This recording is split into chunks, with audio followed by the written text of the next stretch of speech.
Very good morning, ladies and gentlemen. Welcome back to the third day of the India Ideas Conclave 2022.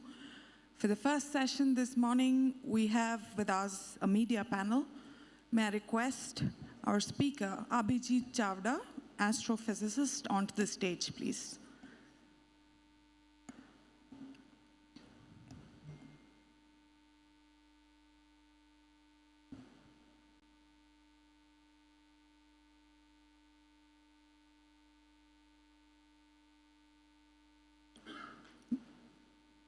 Abhijit Chavda ji, may I request you onto the stage. I also invite Kushal Mehra from Charvaka podcast onto the stage, please. Welcome, sir. May I request Praveen Chaturvedi, CEO of Prashyam Studio, onto the stage, please. I invite Dr. Shashi Shekhar, CEO of Prasar Bharati, onto the stage.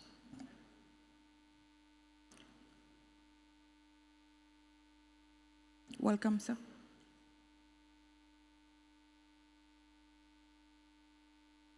Request you to conduct the proceedings and hand it over to you, sir.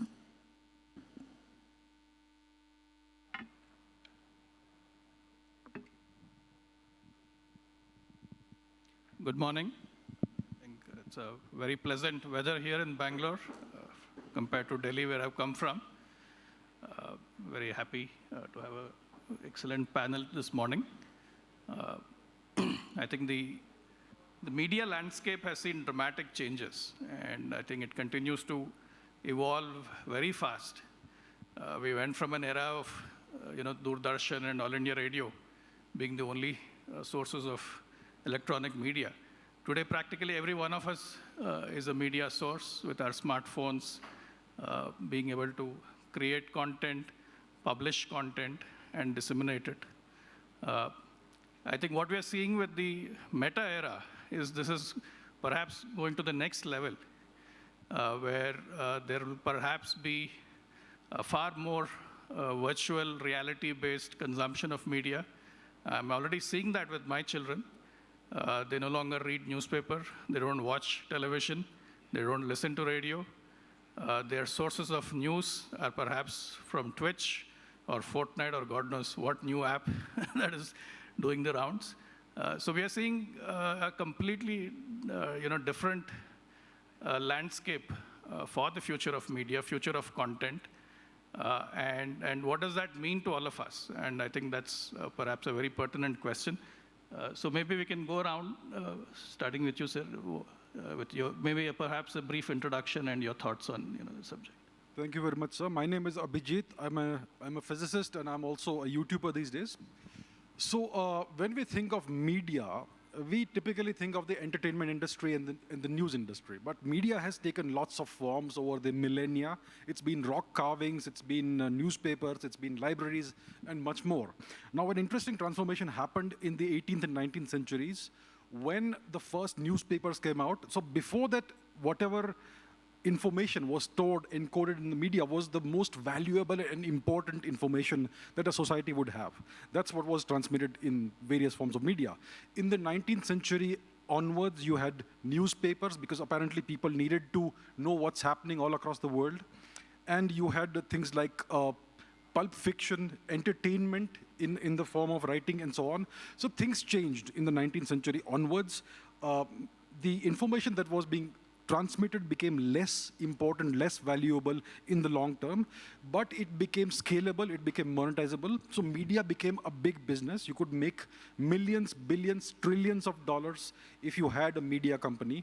And eventually, obviously, we had the advent of radio, of gramophone records, of movies, of television, and much more. That's the 20th century landscape.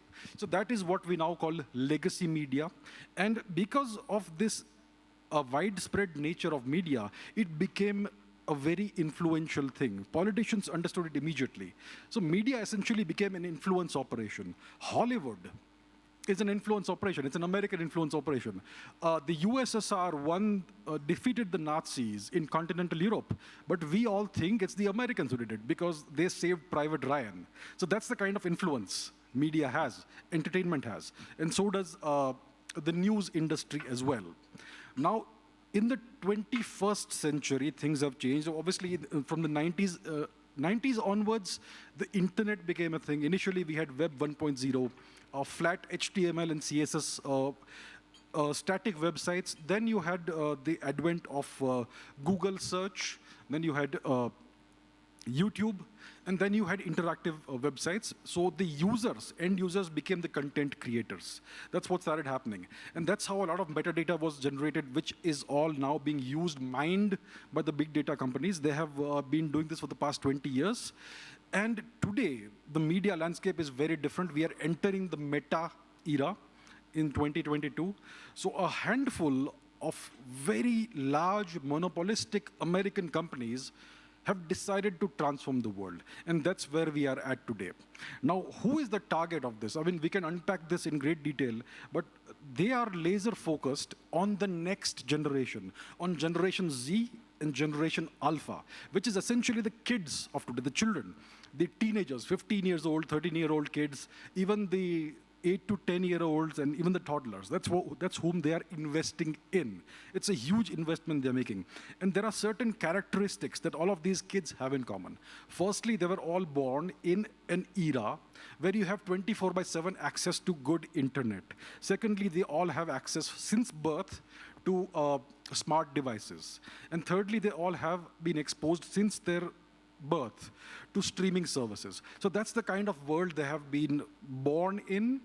It's the kind of world we would not have imagined when we were born, when we were growing up. So they are living, essentially, these kids, in a whole different universe, which is very different from ours. Their entire brains and everything is wired differently. And that is the target. That is the demographic that the meta era is targeting. And that is what they're going to monetize. So it is a big challenge. There is no concept of national sovereignty in the meta era, and that brings up a whole lot of challenges. They talk about, I mean, it is a challenge. They talk about inclusivity, diversity, etc. But as we know on social media, where is the diversity of opinions? Opinions are supposed to be one-dimensional and monochromatic. Even Indian government officials, sitting members of parliament, etc., have been targeted, bullied. They've been forced to take down posts. So there is no diversity of opinions that is allowed on the internet. And the reason for this is that all of these companies come from one country, the United States, and they will obviously propagate a certain point of view. The world is a beautiful place because of diversity and localism. If you go to various countries, you will find very beautiful manifestations of local culture, lifestyle, all that. But if you have a monochromatic, monocultural world, it's going to make the world a very boring and dull and drab and lifeless place. But that's the threat that we will face when a single entity, essentially, the metaverse, takes over the whole world. So that is one of the threats that we will be facing. And of course, it's going to be a threat for every individual country's culture, way of life, and much more. So if they target the youngsters, see, they will sell it to us in a different way. They will tell us that you can wear these wonderful VR headsets, and you can sit in your bedroom and interact with people 1,000 miles away as if you're in the same office. That's wonderful. They'll tell you that your kids can learn so quickly and absorb so much information very fast. Wonderful. So that's how they are selling it to us. But the actual intent is to monetize the youngsters. It's to hook them into it. They've been iteratively improving upon the algorithms of how to constantly trigger the dopamine center of the brain so that kids get hooked to it. And you know, if you look at the lives of kids today, they are hooked on games like, on platforms like Roblox and Minecraft and various other games, GTA, etc. So these people have iteratively improved the algorithms, and that's how they're able to hook kids into it. So the hope, essentially, is that the new generations, Generation Z, Generation Alpha, and onwards, will be totally hooked to the metaverse. And the question we have to ask ourselves is, what problem is the metaverse solving? What real-world problem is it solving? Is it solving world hunger? Is it solving climate change? Is it solving cancer? Is it finding us a new vaccine for dengue, which nobody has ever found? It's not solving any big problems. It's trying to addict us, hook us into a certain lifestyle. And the fact is that with great power comes great power and no responsibility. The only responsibility these big corporations have is to their shareholders, firstly, and secondly, to their governments, or vice versa, whichever way it works. They have no responsibility to the end user beyond what is contained in the big wall of legal text. So there is no responsibility, and their only intention is to make money and profit their shareholders, and also serve as geopolitical agents of influence for the government. The Indian national interest does not figure in this, neither does the French national interest or any other national interest. So this is a big challenge going forward for every country which still has an independent foreign policy. And the solution to that is oversight and regulation. So that's what I can say about this. I'll keep it brief. I will hand the baton back to Sir. So, as he says, with great power comes only power, no responsibility. How do you see it as a content creator? How do you see this whole landscape evolving? Well, I'll actually focus on the content landscape itself. So I was thinking on 3 lines, right? First is complementarity. So usually what happens is there is this mindset in content creation that the new era of media that is going to be unleashed is, you'll hear lines like breaking the shackles, smashing the old order. I really don't see it that way. I see it more as a complementarity issue that maybe there is, so I'll give you an example. There is a very, very big media personality who primarily deals on YouTube. His name is Tim Pool in the United States of America. He's a very well-known journalist. He's done ground reports. He's gone down on the ground and done it. But Tim Pool has a chicken feed channel where he has a chicken farm where he goes and collects the eggs out of his chicken, and he has thousands of people watching his chicken feed. So the point is that you could say that if you only watch Tim Pool on one side, you'll be like, yeah, Tim Pool taking on CNN, Tim Pool taking on X, Tim Pool. But it's not really the case. Today, what has happened and what's going to happen, in my view, is going to be a case where, so originally what used to happen, let's take Twitter as an example. Usually what used to happen was what mainstream media discusses becomes a hashtag or a trend on social media, and then everybody starts talking about it. But now things have changed. Now there are many occasions where something shot by someone through their cell phone in some remote corner of the world, it doesn't even have to be about India. Like, we seem to have opinions on everything, and it's not necessarily that bad. And we start talking about it, and then because we are talking about it, the mainstream picks it up because, well, there are too many people here who seem to be interested in it. So I think it's a role of complementarity and not combat. I think a lot of times people confuse it, and they say, no, that's group A, that's group B, I'm going to take you on. Now, I think the sense of combat was more on the mainstream media side, not on the new age media side. They really did not want to combat them. Well, CNN tried with CNN Plus. They shut down. So I guess they did not get the medium. The medium is that. The second point is irreverence. I think there is this mindset, right? You have to speak in a certain way. You have to look a certain way. You have to think a certain way. No, you don't have to. There are people who might be interested in a chicken feed. There might be people who might be interested in something as absurd as anything you want to think about. Why don't they have a right to express themselves? And that's what this new era has given. Yes, there is a dark side, and I agree with Abhijit, there is a dark side, but it ain't doom and gloom is what I'm trying to say. I think there's a lot of good to be offered there too. And it's like, you could today, let's say if you are in the diaspora, there is a channel called Wisdom TV. पूरा दिन उसमें cricket ही आता रहता है. अब आपको cricket देखना, आप पूरा दिन देख सकते हो. उन्होंने आपको फोर्स तो नहीं किया है ना देखने को. And the function, right? The function on which social media is based. So I remember, why do you have your refresh button from top to bottom? It is based on the Vegas slot machines, right? You do this in Vegas when you go to Vegas. They designed it so that obviously, अभी वो तो business कर रहे हैं. I mean, it's not like, tomorrow any mainstream, suddenly CNN is not going to get up. we feel really bad that you watch us for 4 hours a day. Please reduce your time and make it 2 hours a day. Nobody does that. So why is a content creator like me supposed to be, I don't know how else to say it, to be like, sir, aap mujhe zyada mat suniyega. Nobody is going to do that, right? So, and the third thing is opportunity. The next generation is about opportunity. Who would have thought? Let's talk about regional languages. India is so beautiful in the sense that we have so many regional languages, so many local stories. Would we have been in a position to do it, let's say even 20 years ago? We could not have done it. A bunch of people, I don't know how else to say it, sitting in Delhi, would have decided what everybody is going to watch. Or in the case of Hindi cinema, a bunch of people sitting in Mumbai, where I am from, will decide how you're supposed to feel about your culture.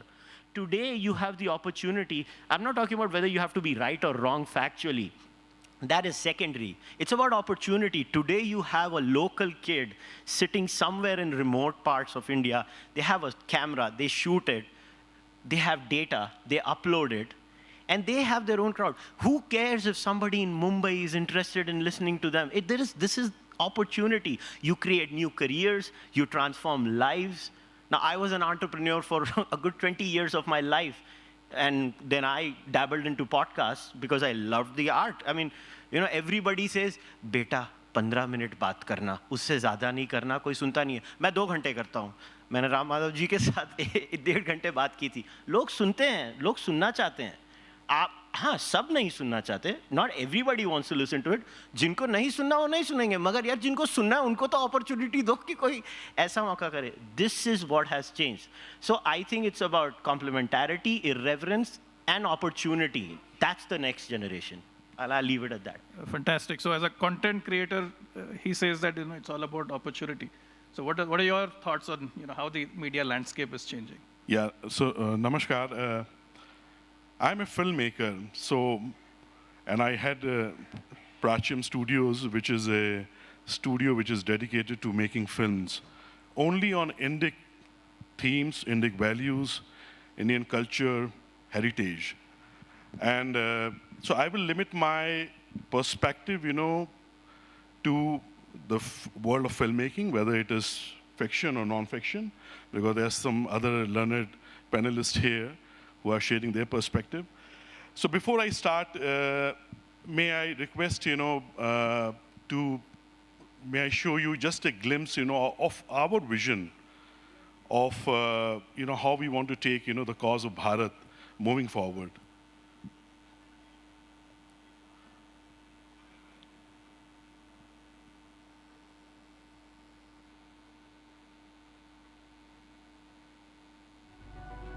Until the lion learns to write, what you have known as Indian history is just one side of the story, edited and twisted by invaders. For the first time ever, Indic researchers unite with seasoned filmmakers to smash the biggest colonial distortions. Prachyam presents before you 10 Indic documentaries, a stunning perspective on Indian antiquity, sciences, and contributions to the world. We need your support to make this dream a reality.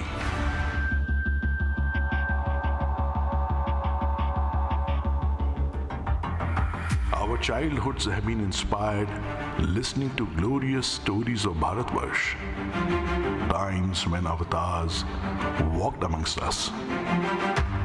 But slowly and deliberately, all of it was whitewashed as mere mythology, and with it, our identity too.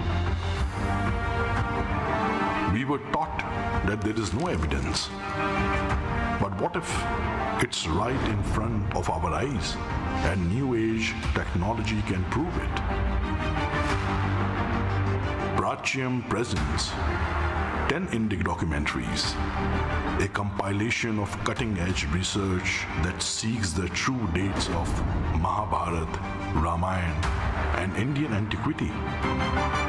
Your story is older than you think.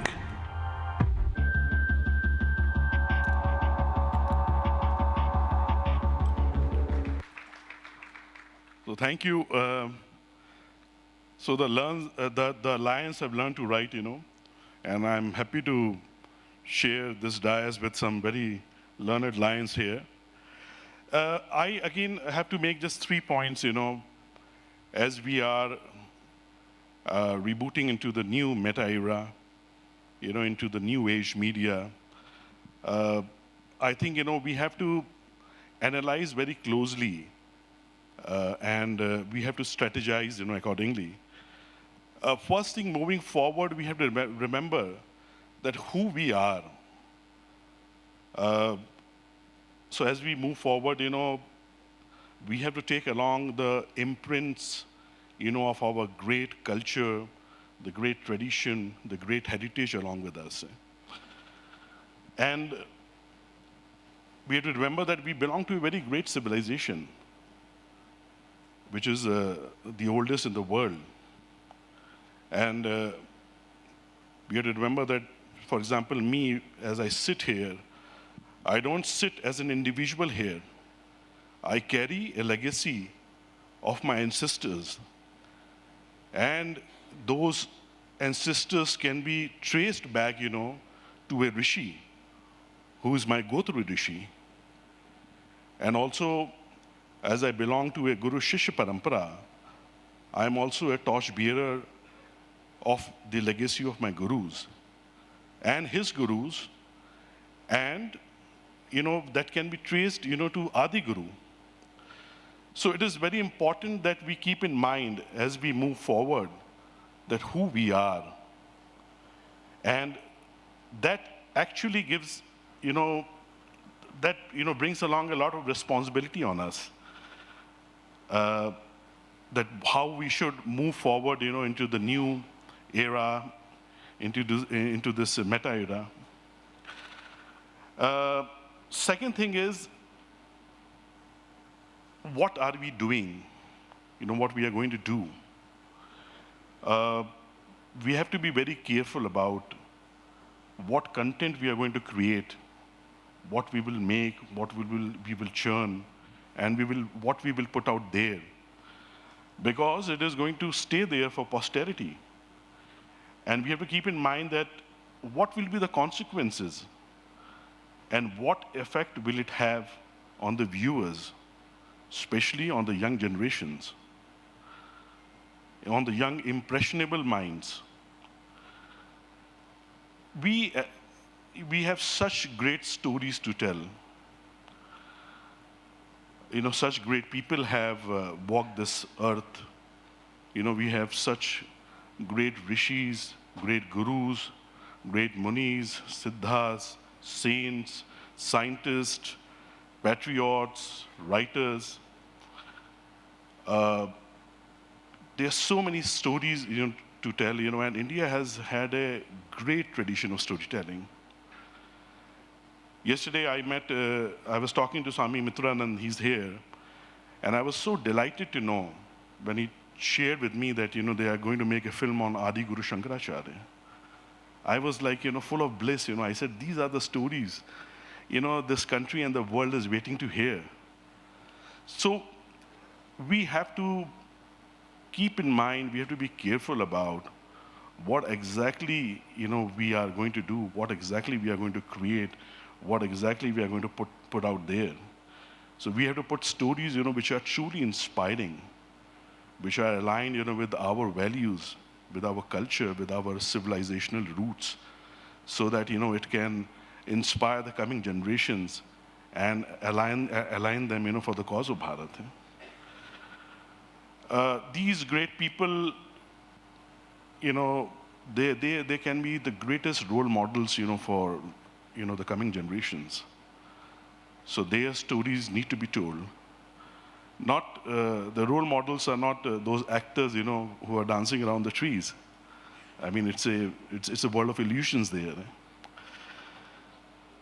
So we have to keep a watch on what content. Also, we have to keep an eye on what content is being posted out there.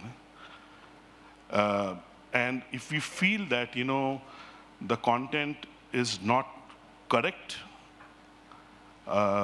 then I think, we should, you know, speak up against it or speak about it.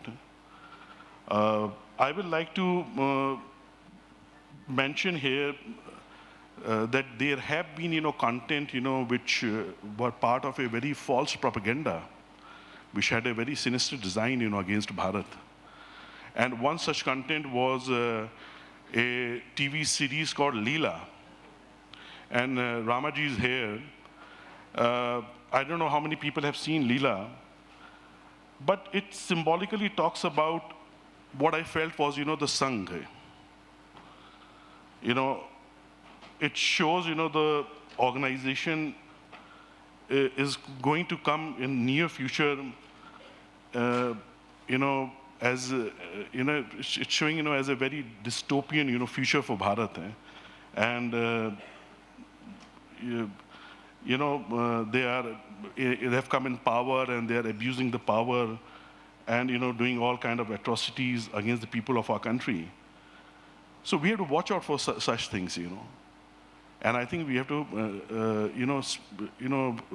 speak against that, And I was surprised, that, the entire series came on, a very popular OTT, and nobody spoke about it, Nobody, even from the Sangha Parivar, spoke about it.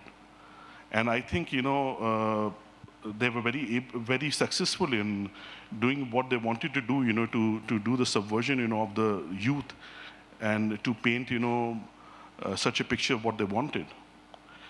So something like this, we have to, as responsible citizens, of our country and also as media professionals, we have to, watch out for these things. What is the content which is being, put out there? How it's going to affect, our coming generation, our youth? Is it not going to, distort their worldview or their perspective, of things? Finally,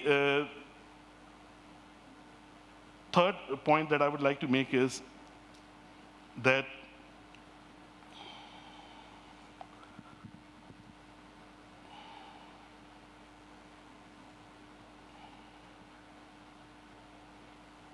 so as we move, into this meta era, we need to, protect, our mental borders. We need to align our citizens to the right perceptions. We need to set up, properly aligned film and cinema schools, because no matter what, in whichever era we go, stories will always be needed.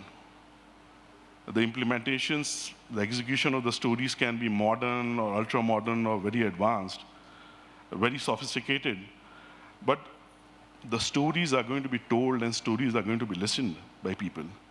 So we need to invest in great storytellers, because our country has had a very, very great tradition of storytelling, through ages.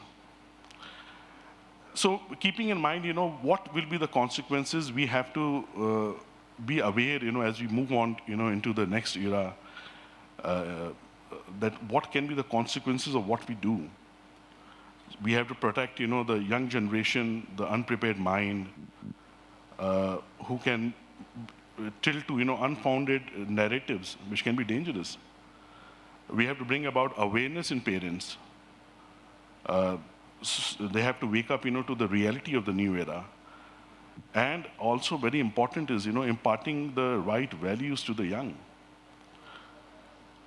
Because, the media 2.0, the VR, the AR, the metaverse, they can have very destructive effect, on the young minds. So we need to prepare our education and public discourses to engage, with such issues, And we have to be aware about the intellectual warfare, because ultimately it would be more advanced, very advanced, war of narratives in the coming future. So these are the things, what I had in mind, from my perspective as a filmmaker, that I thought, I should put forth. I think you raised two very important points. The first was on investing in, the right kind of schools, the right kind of skills. So I was looking at some studies on what would the media sector for India look like by 2047, since the PM has been talking about Amrit Kal and our vision for when India is independent India is 100 years old. So one of the studies says that India's share of the global media and entertainment sector can be at 10%. Right? To achieve that, we absolutely need to invest in the right kind of schools. And we have, as you rightly pointed out, we have a great tradition of storytelling. And I think content creation, India can definitely be the global hub for content creation. We can look at maybe more than 100 media and entertainment unicorns, which can create a market running into 50 to perhaps $75 billion. Right? And similarly, on the music side, I mean, we have such a rich tradition of musical content. And the pace at which the market for the audience for audio content, podcasts or music, growing, you're potentially looking at a global audience of 3 billion OTT listeners, and with the linguistic diversity that India has, right? It's a huge potential. So going back to his point about how do you regulate, how do you ensure that the right kind of content is out there, given the pace at which technology is changing, the pace at which new narratives are being put out there. How do you police this? How do you police this meta era? Well, as a moral objectivist, which I am, there are objective standards, but we have to be very careful when we say we have to worry about what's going to go on there.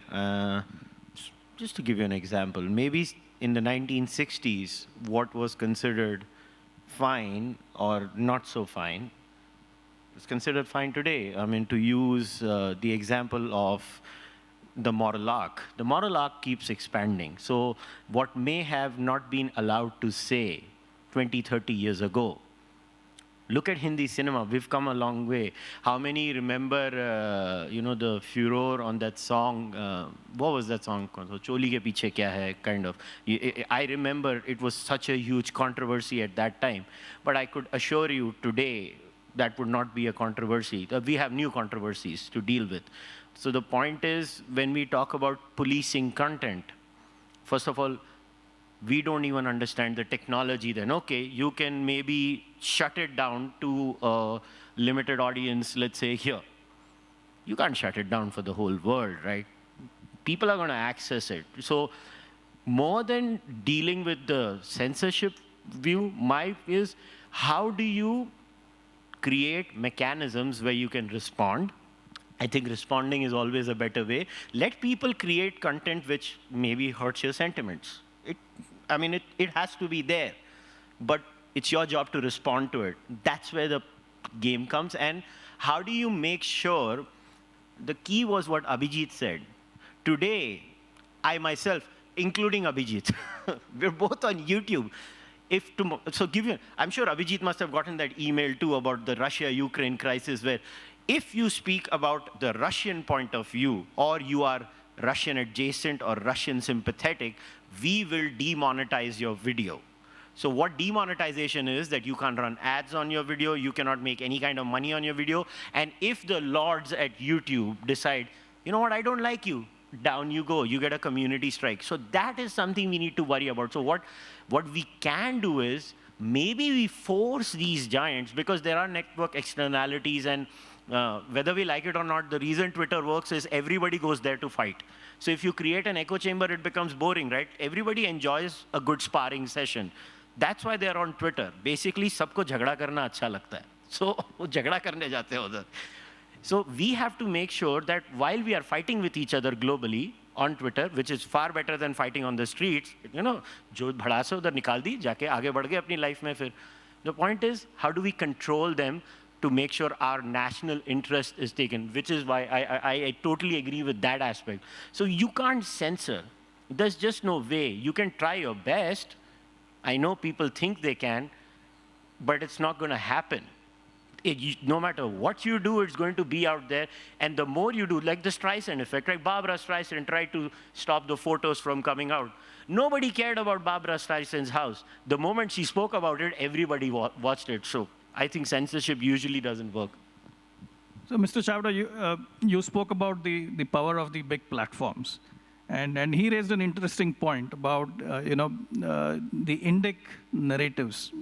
Now, one of the things that I see with all the virtual reality gaming platforms, be it Fortnite, be it, Valorant and so on, the personas are all very alien to our culture. And that is the kind of universe within which young kids today are, developing their relationships, their peer groups, their interactions.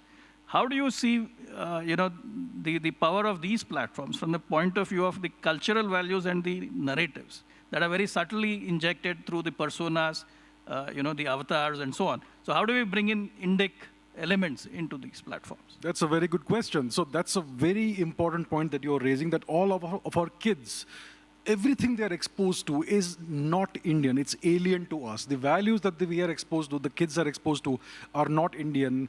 The avatars that they are donning for themselves are not Indian. They don't represent the Indian ethnicity or anything that is Indian culture.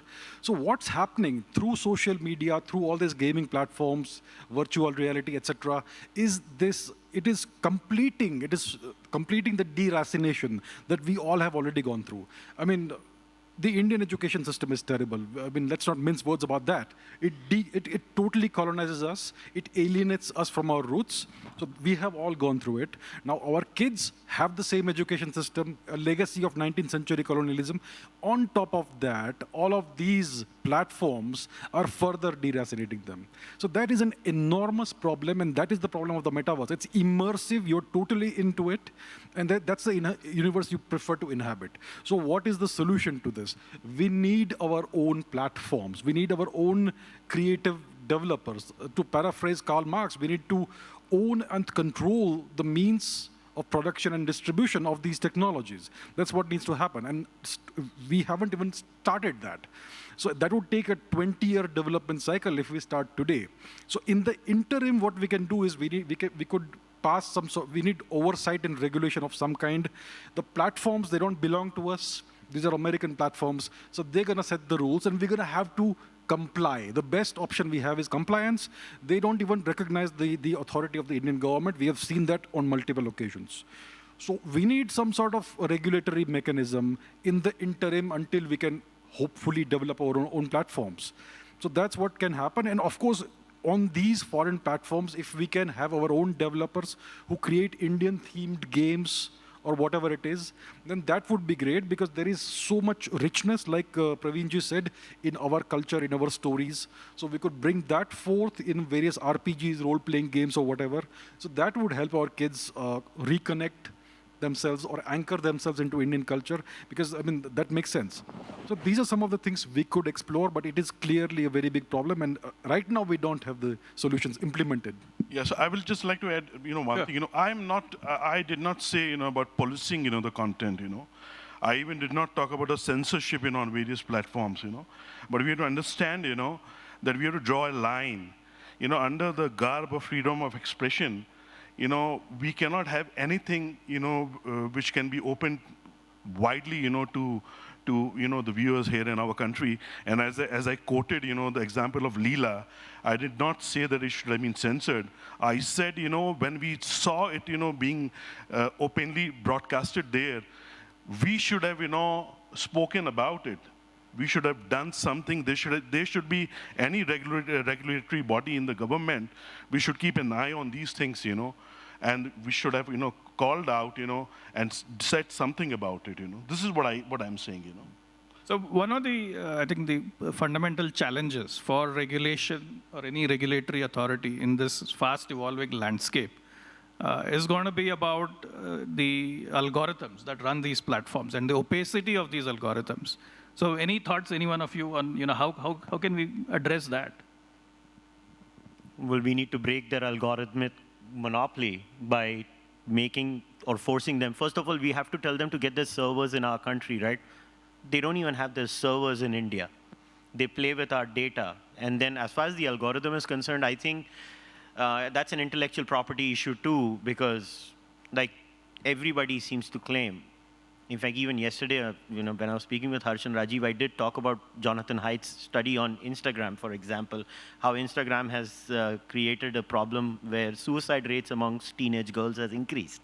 So these are issues, and these are driven by the design of the algorithm itself. Or what I guess they have to do is, if not to everybody, at least to the governments of the day, they have to share their algorithmic working, where they tell them, okay, this is what we're doing. Look, everybody over here, if they go against what is the so-called big tech view, you know your content is going to be put down. We just know that. Everybody knows if you say, let's say a year and a half ago, the lab leak theory, right? If you spoke about the lab leak theory, they don't like it, they're going to shut you down. But how do they? It's not like they're going out, tu kya bol raha hai, kind of. It's a method. Now, what we need is that maybe the government needs to tell them, you need to show us that. We are the regulator, you show us. They don't need to show it to me. मुझे दिखाएंगे भी तो मुझे कुछ समझ नहीं पड़ेगा. वो अलग बात है. But at least the governments in power should know how the algorithm works, where it goes. Recently, Project Veritas did a sting operation on a Twitter employee, and it should scare us. When the Twitter employee says, we don't like the word prophet, and we just don't like right wing, the person is openly saying that. Now, how do they manage? It's not like some overlord is sitting over there, you individual Twitter handle, bumped off. They don't do that. It functions. So the governments need to make these companies and share their platform working, algorithm with them. And the governments have to know. I don't know when it will happen and why it will happen, but I guess that's a very valid concern. One point before we open it up to the audience for questions. So I think coming back to your thing about investing in schools and skills. What are your challenges that you see as a content creator in getting the right talent and building the right skills so that more and more of this content is created?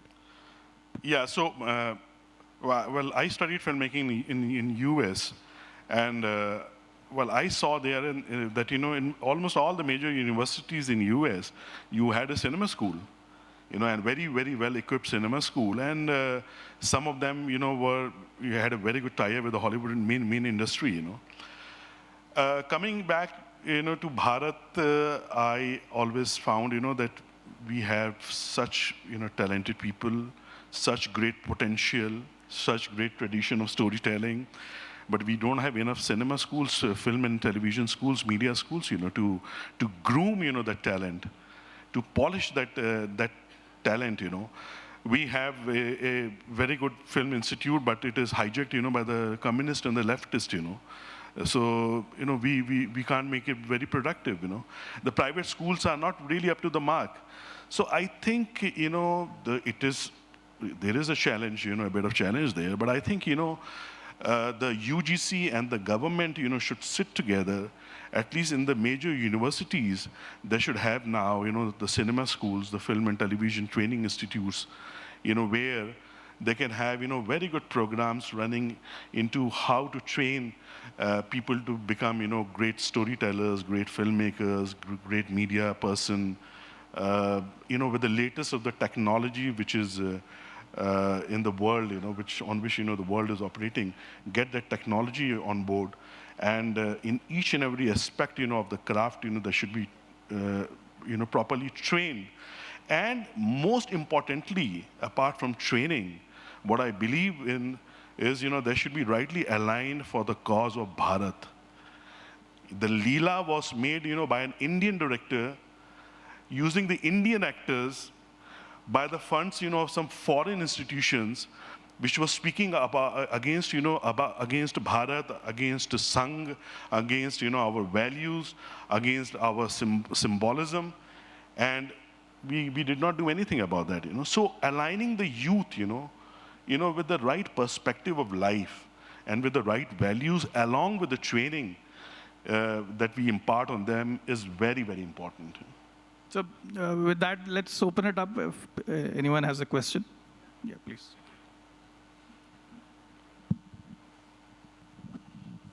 Hi, good morning. Yeah. Thank you for an excellent panel. My question is to Praveenji. I was a professor not so many years ago, and now even the students believe that the education that we're offering, they're consuming a product. अगर कोई एक दवाई होती जिसे खिला देते हैं और हम सब सेवा भाव से भर जाते हैं and we all became nationalistic, I'd be the happiest person on the planet.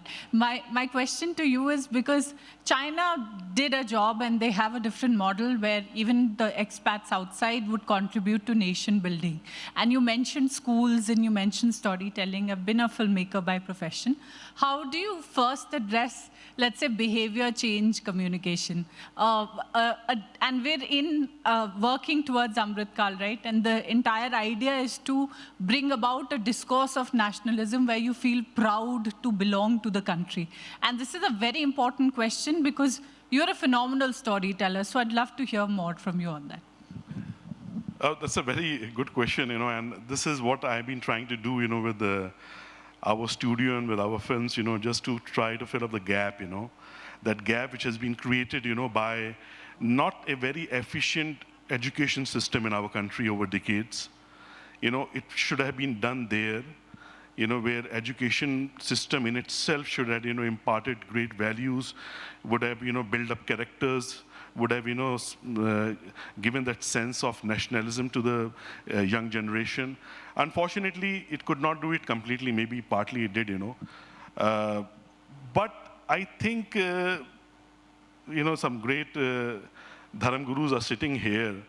I think where we lost it was, we had this greatest of parampara, the greatest of tradition, which was the Guru Shishya parampara, I think, that we all collectively, and also there should be, a government initiative in this direction, that, the Guru Shishya parampara, should be restored first in order to, build up that character, to instill that sense of nationalism, to give them that pride, and the most important thing is the right perspective of life, to look at things, with the right perspective, what is right and what is not right, people, the youth, maybe is lacking there, So that is very, very important.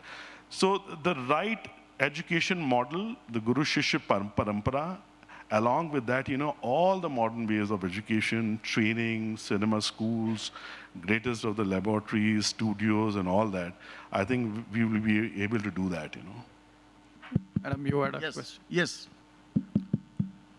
The lady there, and then we'll come. Yeah, good morning. So my question is, all of you said social media brought level playing field. Everybody can air their opinions. But what I feel is, this is too much. The data is too much.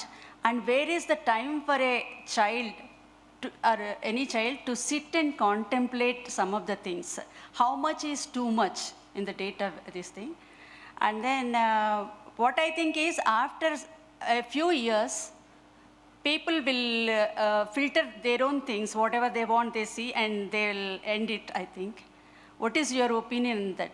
Because thinking process is gone and contemplation is gone among the kids by seeing this.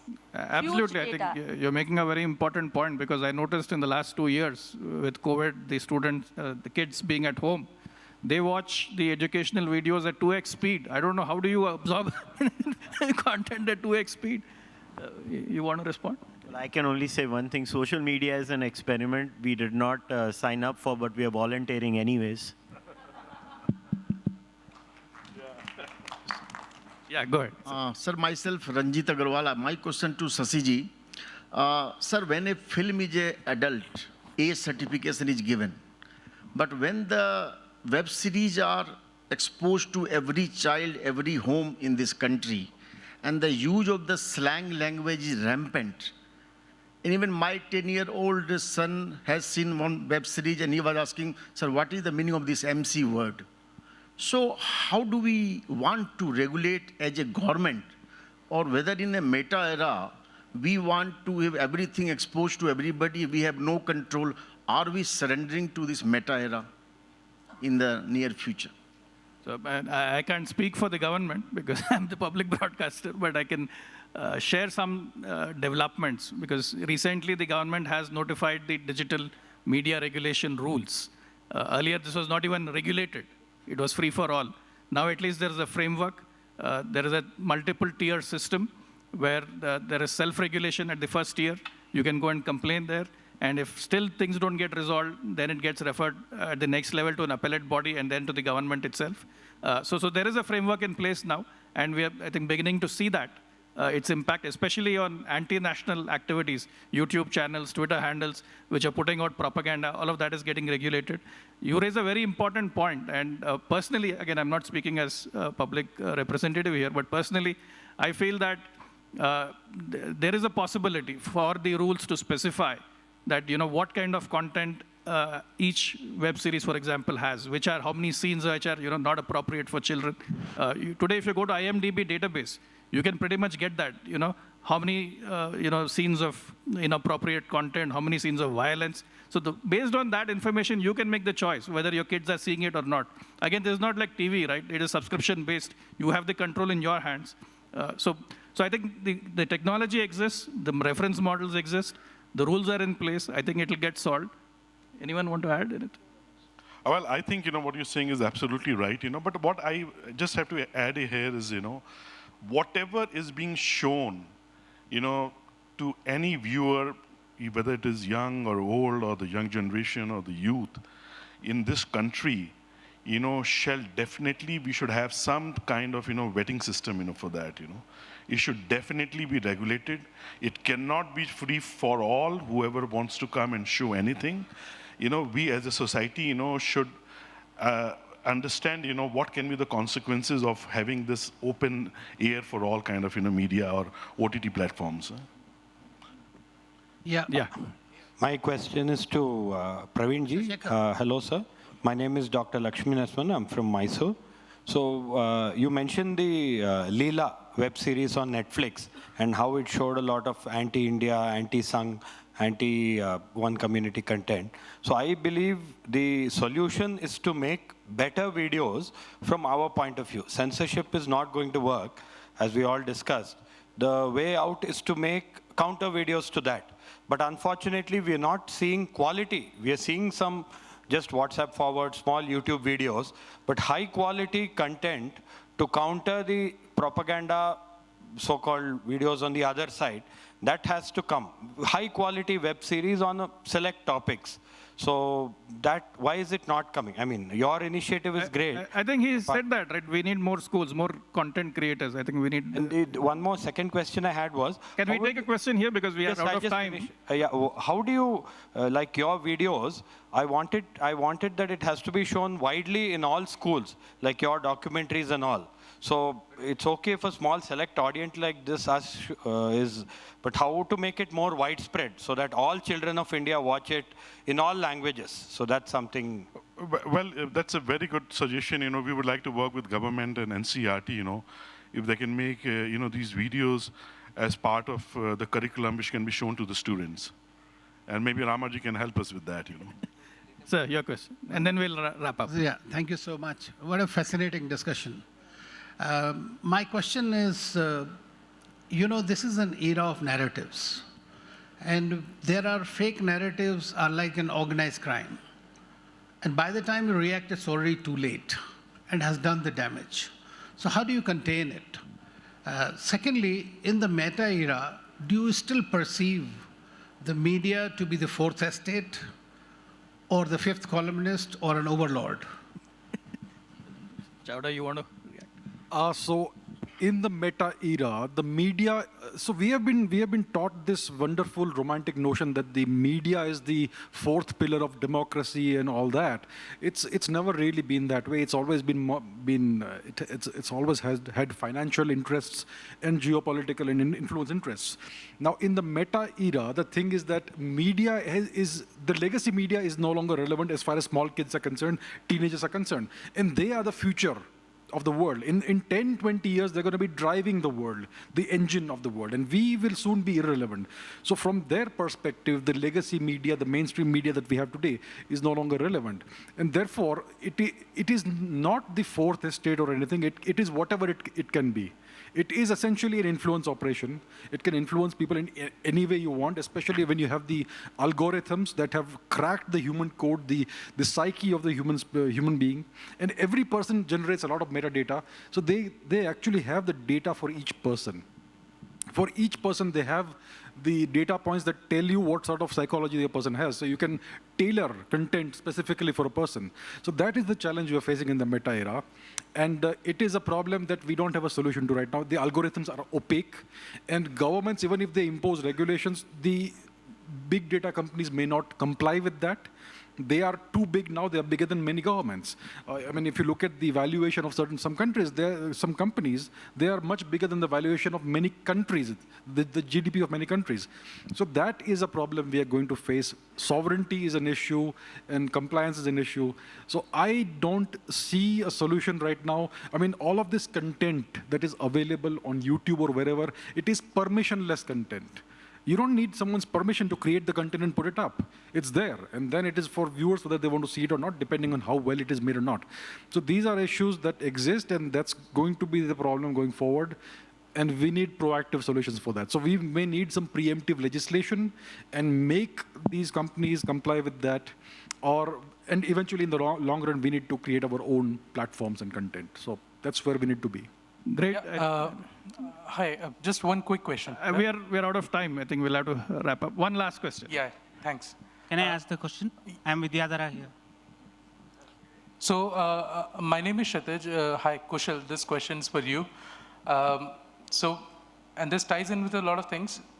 With YouTube and all these OTTs coming up, the bigger problem that's for all content creators is no matter how good contemplative counter content you produce, the views are really stuck based on the clickbaitness of the thumbnail and some durations and this and that. So if we have to counter with a lot of counter content to propaganda, how do you see this without a good design education, without good knowledge of clickbait or marketing principles? Where do you see as getting more? Are we getting more viewership on these platforms? Be patient. Okay.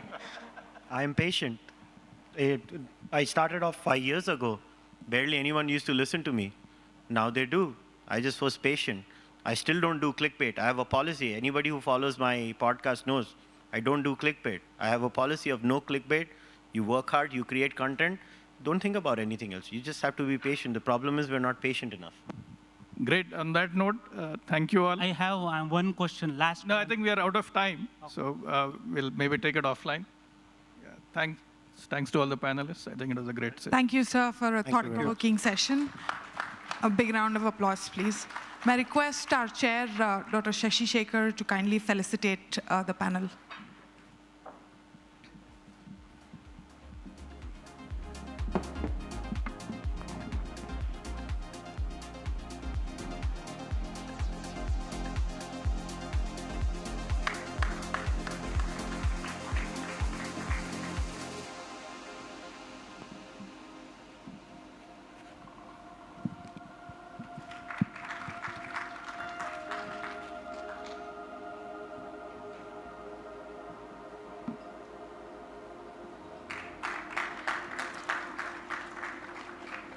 May I request Dr. Chandra Wadhwa of India Foundation to kindly felicitate our chair for this panel.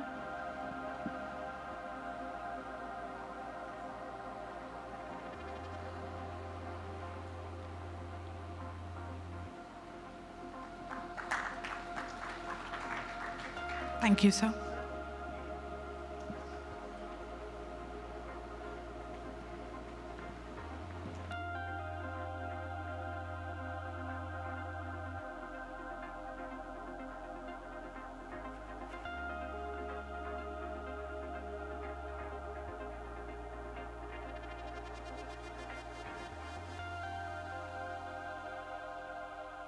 We will begin right away. Please hang on.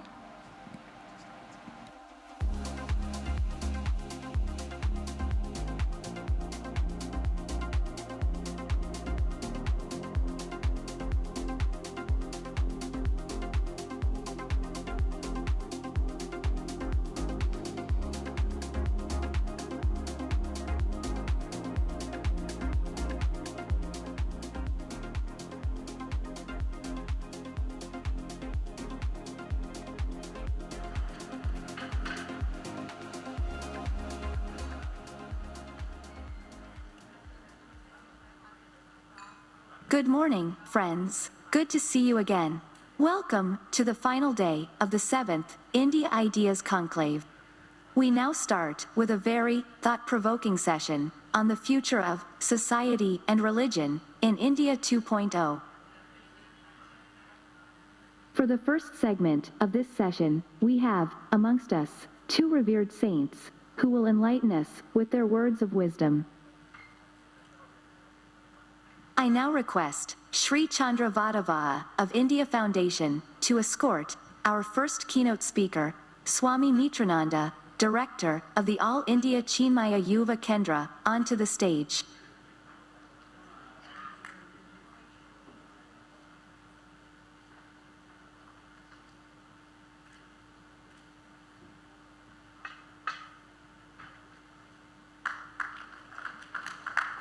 I now request Sri Alec Bansal of India Foundation to kindly escort Bishop Felix Machado, the Archbishop of Versailles, Roman Catholic Diocese of Versailles, onto the stage.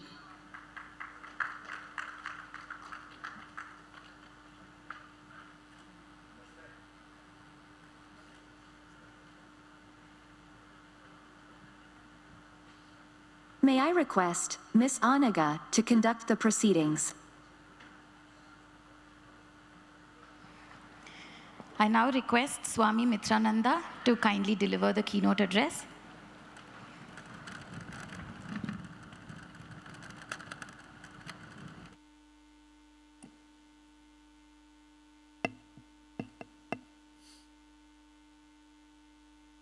My salutations to everyone present here. Pranam. Good morning.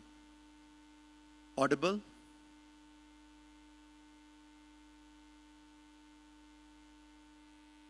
Checking. Yeah. My salutations to everyone once again. Pranam. Religion in the meta era. Hinduism has no issues on it. Because we have two beautiful systems which we have practiced, and that's what made Hinduism a relevant religion even today, after being there for a few decades, few thousand decades together. Living civilization. That is because we have these two concepts called Shruti and Smriti.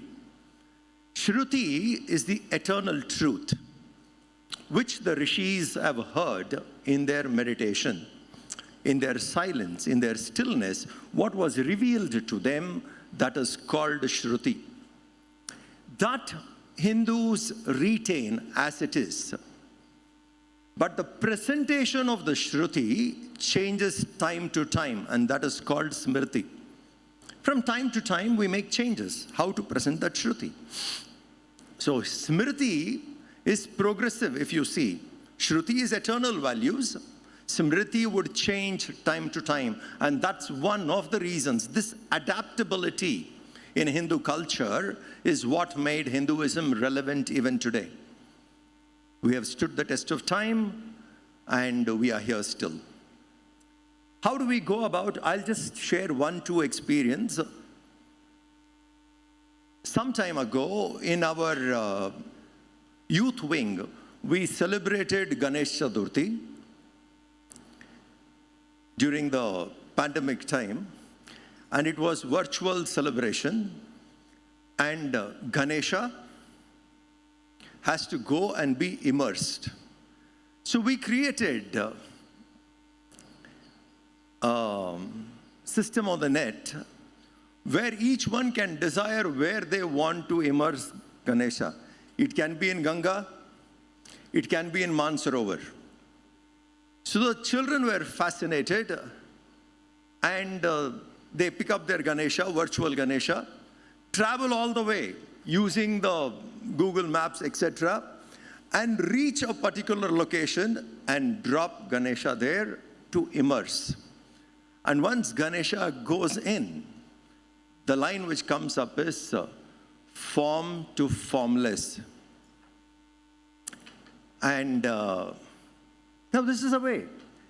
The spirit of worshipping form transcending and going beyond form is part of Shruti. Smriti is how you use it as virtual reality, technology, anything. So this is the way we have to do. And we have another concept which would be very, very helpful for the coming years particularly. In our temple, we have created an exclusive space for children.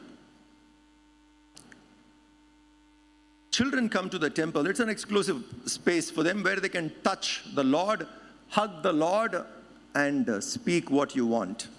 And we have a group of people guiding them how to do it. So when the child comes to the temple, there is Ganesha and Vyasa, first segment, where the child goes and prays. The volunteer there tells the child, you go pray to Ganesha, he will remove obstacles in your life, and ask what you want. And also we speak about Vyasa, the Mahabharata. So they get an idea of this epic. And here we tell the child, pray for yourself. First prayer. Then there is a sliding board. The children slide through. Parents are all not allowed. They are outside. This space is only for below 12 years. So the child slides through, goes to Krishna. And there we guide the child about Krishna, a small guided meditation. And we tell the child, now pray for one of your family members. First you prayed for yourself. Now pray for one of your family members. So the child prays. Today I pray for my mother. Tomorrow I pray for my father, grandmother. It goes on, one person. Then they climb up. We have created a small hill. They climb up, and there Lord Muruga is there, Shanmuga, Kartikeya. And he is commander-in-chief of gods. So we tell the children, now pray here for the Indian Army. Pray for them. A 5-year-old, a 7-year-old gets this idea that I must be grateful to the defense forces. Be it Air Force, be it Navy, Army, pray for them. Pick up one person and there will be a guide saying, today it looks like so-and-so's birthday or this family, pray for them. Then they move little ahead. We have Saraswati and Brahma together. And here the child is told, pray for your teachers. Somebody who has taught you when you were in kindergarten. And someone who has taught you anything. Someone who has taught you how to do cycling or how to swim. All the teachers who have influenced you on life, pick up one person and pray because you have to be grateful to them. The fourth prayer. And the fifth, they go to Lakshmi and Vishnu. We talk about the Trinity also. We tell them what is Trinity in Hindu culture. And then we say, pray to Lakshmi and Vishnu for your relatives, because that was our strength. We were a joint family. When our schools, Patashalas, Gurukulas were all destroyed, Hindu culture still survived because we lived as a family together. That was the last defense we had. So there the knowledge was imparted and the parampara was kept on. So we say, now try at least. In your prayer, include your cousin, your aunt, someone, because that's our strength. Pray for your family members, your relatives, etc.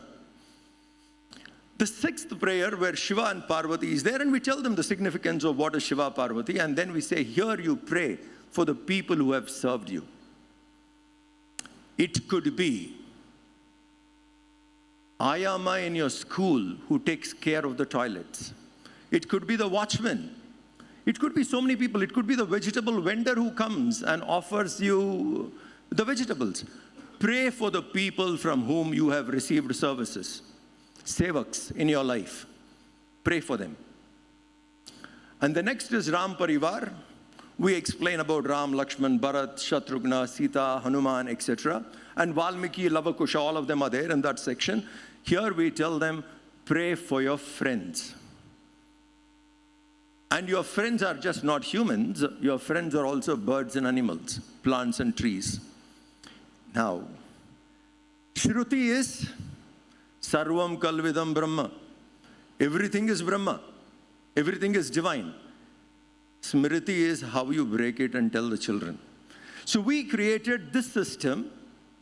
So we tell the child to bring this value when the child is 3 years, 4 years old, that I must consider this entire planet as one family, but my loka is this such small loka. My uncle, my aunt, you pray. The same concept, which is an abstract statement, for a child to comprehend, pray for the entire universe. How would the child break up? The child's world is small. So the family values, etc., can be retained by bringing in innovation, keeping in mind what would be applicable to that age. Yesterday, after seeing the virtual discussion,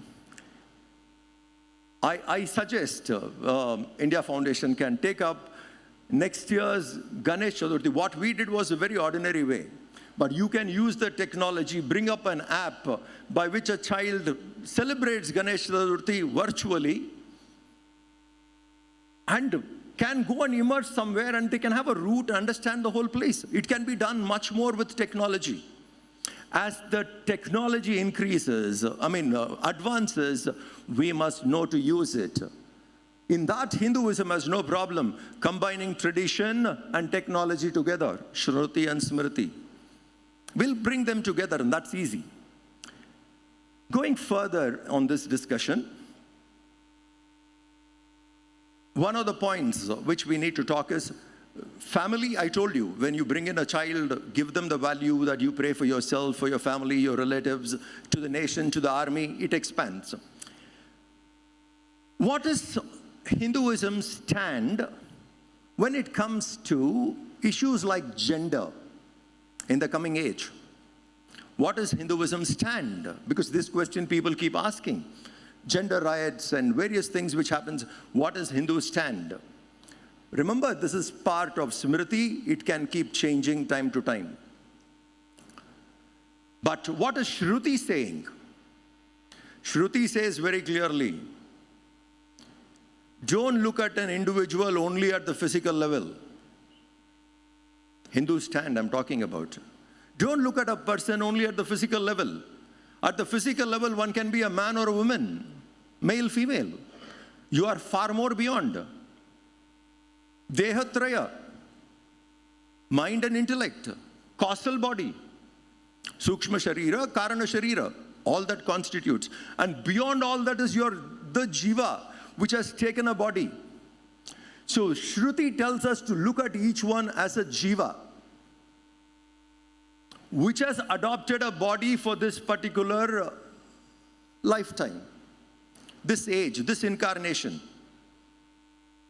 Next incarnation, it may change. All of us, particularly the religions from the East, believe in reincarnation. And in reincarnation, the jiva takes different journeys. Sometimes can be human, sometimes can be plants, sometimes can be animals. In human, it can be man, woman, different. So the roles which the rishis have given are for a specific gender in one particular birth, and it can change. So what does Shruti stand on this? Shruti stand is transcend. You have a body. What is the purpose of your birth? Your purpose of your birth is you have come here to attain the highest. Dharma, Artha, Kama, Moksha. Go through it, transcend the body. Don't just identify with the gender. This is Shruti. So much fuss is made in identification only with the gender. The Rishi's knowledge is very simple. That's only a tool. That's only a body. You are far more beyond. Take a stand. Look at the body and go beyond. So it's beautiful actually when Hasta Malaka, one of the foremost disciples of Adi Shankara, when he met Adi Shankara, interesting conversation. And the people who were living around Hasta Malaka, they thought Hasta Malaka was a duffer, a quiet person who never spoke to anybody, was not even talking, was by himself, living in his own world.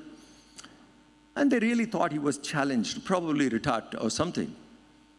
Shankara looked at him and said, delight me with your answers. Who are you and from where have you come? Kim namate kuta agatosi. Who are you and from where have you come? People around said, Maharaj, he can't speak. He's been dumb all the life. Shankara smiled. And Hastamalaka looks at him and smiles. And first time Hastamalaka speaks. Naham manushye nachadeva yakshaha. Na brahmana kshatriya vaishya shudra. Na brahmachari na grihi na vanastaha. Bhikshur na chaham nija bodha rupaha. What does that mean? Naham manushya. Nacha deva yakshaha. I'm not a human being, nor a deva, nor a yaksha. Na brahmana, kshatriya, vaishya, shudra. I don't belong to these four castes also. Nor the varnas, brahmachari, grahastha, vanastaha. I don't belong to that too. I am pure consciousness. Shruti looks at us, no matter what body we have, as pure consciousness. The jiva is that no matter what body we take, we exhaust those tendencies, walk through the path of dharma, artha, kama, moksha, and reach the higher. This is a permanent solution. Duties may differ, age to age, time to time, but goal of life cannot differ. So in gender conflict, generally what people have is different duties, etc. They become much more easy if our vision becomes a goal of life. I have taken this particular body to get there, to evolve. And the Shruti tells clearly the goal of life is to reach divine. Born human, by the time death happens, be divine. This is evolution. This is the goal. So, how does Shruti look at gender is very clear. It is a tool you have. Don't identify too much with it. There are layers far beyond that, which is real you. Transcend to that. I think if this knowledge, the Shruti vision of human beings, if that can be brought down at the child level onwards, I think this much of confusion on gender, the rights, the duties, all that will come down, because primarily we will understand our duty is to reach that. And that was what our civilization is.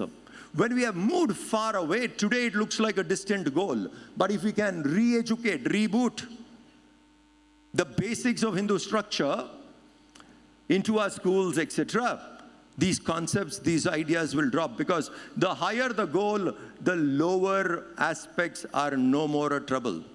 When I do not have a higher goal, lower aspects of life, one aspect of life becomes the issue. Higher the goal, the small issues will drop off. So on gender, this is how the Shruti looks at. On family, we see the whole world as one family. Marriage, what does Hindu stand? Looks at it as an ashram, helping one another to evolve. So the goal should be the higher. Then, whether it is marriage, whether it is any gender issues, whether it is family, everything will fall in place. So in the coming age, meta era, use technology and keep Shruti intact. We as humans would evolve faster. Thank you very much.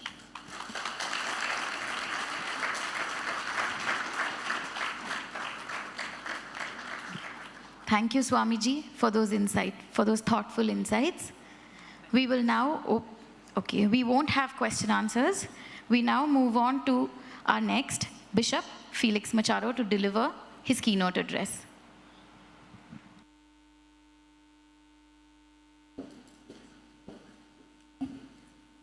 Namaskar. My dear brothers and sisters, thank you for this opportunity to be together at this 7th India Ideas Conclave being hosted by India Foundation in order to reflect on Society 2.0, rebooting to Meta Era. Today, we are reflecting on gender, marriage, family, and religion 2.0. As active participants in this august body, we have been imagining freely and with deep interest how to reboot India 2.0 to Meta Era. We have been realizing in our rapidly changing world that as human beings, we have talked and listened intensely to all that is possible for us, to all that is possible for us these past 2 days. Today, we should reflect and see whether all that is possible may or may not be justified in the context of ethics and morals, which our religious traditions teach us. We have been realizing that in our rapidly changing world, that ours is not just a change of an epoch, but an epochal change. This change in attitudes and in human structures frequently calls accepted values into question.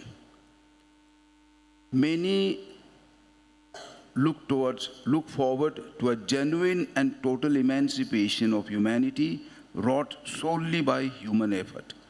However, I do not wish to lament the present. My focus is far from return to nostalgia, that is wanting to return to the past in order to ruminate the good old days, as it were. Religion is not the enemy of science and technology. Religion, science, and technology must walk together. Eternal truths which have been taught by our respective and revered religious traditions cannot be forgotten. Certainly, we need to update ourselves without throwing out the baby with the bathwater, so that our relation to the world and modern times is not distorted in any way.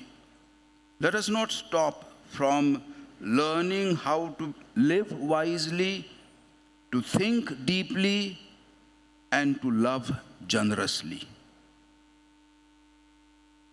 As a son of my mother India, it gives me immense joy to state that our reflection takes place during this year as we celebrate 75 years of our freedom, Azadi Ka Amrut Mahotsav. There is no doubt that contribution from all of Mother India's sons and daughters will make our India an even more Samruddha Bharat, a more enriched nation. We need to build our society of tomorrow without losing sight of yesterday and today. Let me ask, as a son of my mother India, is not the Indic experience based on life-giving sacrifice? Let us be ready to sacrifice our comfort and even our lives to ensure that we keep hold of our rich past in order to serve both the present and the future generations. So what is our society today? Efforts need to be made to help the mass media of communications become sources of new cultural progress of humanity and not a threat to our deepest riches. Real relationships with others, with all the challenges they entail, now tend to be replaced by a type of internet communication which enables us to choose or eliminate relationships at whim. In today's globalized world, the media can help us to feel closer to one another, creating a sense of the unity of the human family, our Vasudhaiva Kutumbakam, which in turn can inspire solidarity and a more dignified life for all. We need constantly to ensure that present-day forms of communication are in fact guiding us to generous encounter with others, to honest for the whole truth, to service, to closeness to the underprivileged, and to the promotion of the common good. We must therefore recognize and understand the world in which we live, its expectations, its longings, and its often dramatic characteristics. So first, we must recognize that our family is also part of the environment. Let us not restrict the concept of family just to husband, wife, and 1, 2, 3 children. Human beings too are creatures of this world. Although this is not a place for us to divert from our theme today, we cannot ignore the effects on people's lives of environmental deterioration. The social dimension of global change include the effects of rise in new forms of social aggression and social decline. The fact is that the deterioration of the environment and society affects the most vulnerable people on the planet. It is also true that environmental deterioration and ethical degradation are closely linked. Technology is now transforming the face of the earth. Biology, psychology, and the social sciences not only bring people hope of improved knowledge in conjunction with technical methods, they are also helping men and women to exert direct influence on the life of social groups. These new conditions have their impact on religion. Second, let us look at the changes in gender, marriage, family, and religion. At the outset, let us understand the issue of gender equality. This concept is understood in different ways, but most people would believe that we are all created equal. Man and woman have the same dignity and are of equal value. The issue of homosexuality has increasingly become a matter of public debate. The LGBTQ community's inclusion in civil society is also gaining ground across the world. Naturally, an exhaustive treatment of the complex issue is not attempted here. It is unfortunate that homosexual persons have been and are the object of violent malice in speech or in action. On the contrary, we are taught that firmly and clearly we are taught that these persons must be accepted with respect, compassion, and sensitivity. Every sign, that doesn't mean giving them all the license to do what they want, but respect, compassion, and sensitivity, every sign of unjust discrimination in their regard should be avoided. At the same time, the well-being of the individual person and of human society is intimately linked with the healthy condition of marriage and the family. The welfare of the family is decisive for the future of the world. By that human act whereby spouses mutually bestow and accept each other, a relationship arises which by divine will and in the eyes of society too is a lasting one. A greater emphasis on personal communication between the spouses helps to make family life more humane. A growing need is felt that young people should be aptly and seasonably instructed about the dignity, duty, and expression of married love. The family is a kind of school of deeper humanity. Children should be so educated that as adults they can, with a mature sense of responsibility, choose their state of life. Third, the complexity of the family today. Let us look to the reality of the family today in all its complexity, with both its lights and shadows. Anthropological and cultural changes in our times influence all aspects of life and call for an analytical and diversified approach. A consideration needs to be given to the growing danger represented by an extreme individualism which weakens family bonds and ends up considering each member of the family as an isolated unit, leading in some cases to the idea that one's personality is shaped by one's absolute desires. Man and woman alike share equal responsibility from the start. Woman and man are marked neither by a static and undifferentiated sameness, nor by an irreconcilable and inexorably conflictual difference. Their most natural relationship is the unity of the two, a relational uniduality, as I would say. The worrisome spread of pornography and the commercialization of the body, which is fostered particularly by a misuse of the internet and reprehensible situations where people are forced into prostitution, cannot be ignored. The dignity of women still needs to be defended and promoted. We need to make concerted efforts, joining hands in dialogue of collaboration among all religions. The family is the foundation of society.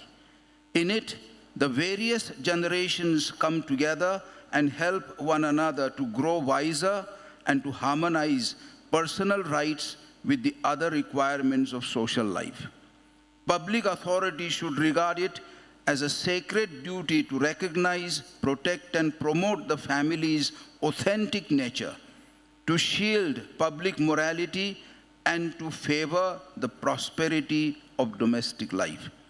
The right of parents to beget and educate their children in the bosom of the family must be safeguarded.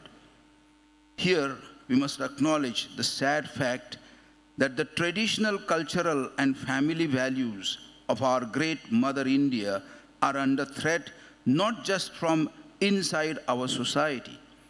They are also threatened from outside, from the outside.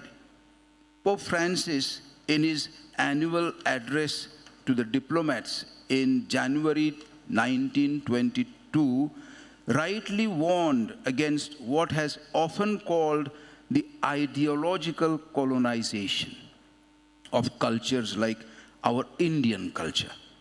In this ideological colonization, global elites, especially in the West, use their power and technology to force an alien worldview on non-Western nations, erasing our local cultures and traditions. We often talk about how important it is to invest in our country's human capital to be successful in the meta era.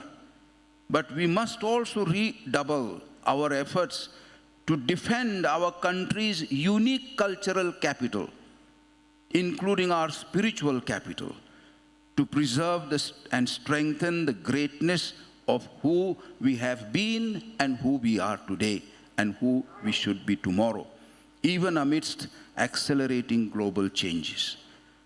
And fourth, the word religion derives from the Latin root relegare, and it means to join, to connect, or to bring together. Ironically, today the word has become synonymous with division, separation, and an instrument for setting one apart from the other. The word religion was probably invented in order to bring a universal phenomenon under a common understanding. For example, in India, dharma has been the concept to describe the worldview. The general term religion applied to all different worldviews, which need to be positively understood as the source of the richness of any society. After all, it is only accepting the limitations of our concreteness that we can be rooted in truth. And it is only by being true to our own identity that we can become more universal. Religions do not exist in vacuum. In professing religion, a believer expresses her or his deepest aspirations and develops what is most profoundly her or his own. Her or his interiority, the sanctuary of his or her being upon which no one can encroach. Religious believers belonging to different religions have always existed alongside one another, all forming one human society. Many religious traditions have been learning throughout history that believers of all religions, each motivated by her or his respective religious precepts, need to respect and be respected, cooperate with one another, and promote peace and harmony, even in civil society, and thus work together for the common good of all citizens. Efforts of all religious believers are needed in order to build peace and harmony in society. All need to own the responsibility to unite and to work together so that it may serve as a guide for future generations to advance a culture of mutual respect in the awareness of the great divine grace that makes all human beings truly sisters and brothers. It cannot be emphasized enough that the edifice of peace is in jeopardy without serious commitment of all people to interreligious dialogue and to intensify relationships in good times as well as bad. A principal motive for being open to dialogue with people of all religions is the respect for the innate free nature of the human being. For believers, for believing is a free act. The dignity of the human person is a transcendental value always recognized as such by those who sincerely search for the truth. Failure to respect this dignity leads to various and often tragic forms of discrimination, exploitation, social unrest, and national and international conflicts. Respect for human dignity finds one of its expressions in religious freedom, which, if it means the right to choose one's beliefs about the meaning and purpose of life, is a fundamental freedom, and arguably, it is the most important human right of all. In conclusion, amidst so many rapid changes, let us remain faithful to our own identity. At the same time, let us be open and appreciate our diversity, religious diversity, cultural diversity, social diversity, in order to transform the challenges of our times into opportunities. Finally, let us follow the path of fostering a culture of dialogue which at its heart is a matter of listening and reasoning, so that together we can develop a common vision for our great Mother India. Thank you very much. Is it okay to ask one question, madam? To the priest, please. Over here. Is it okay to ask one question? Yes. Thank Yes, you please. very much. My question is for the respected priest here. So we could continue to meet at such conferences and hear and say good things about each other, while shoving all the difficulties of our values under the carpet. Or we could have a civil conversation about difficult differences in values. I choose the latter, and hence my question to you. According to Christian belief systems, non-Christians will end up in eternal hell. How should I deal with it? How do you deal with it? Part of this is Gandhi, Vivekanand, Guru Nanak, Krishna, all either have been mythified or will end up in eternal hell. So much so that Gandhi had to be baptized posthumously so that he could enter the Christian heaven. How do I deal with this? How do you deal with this? Thank you.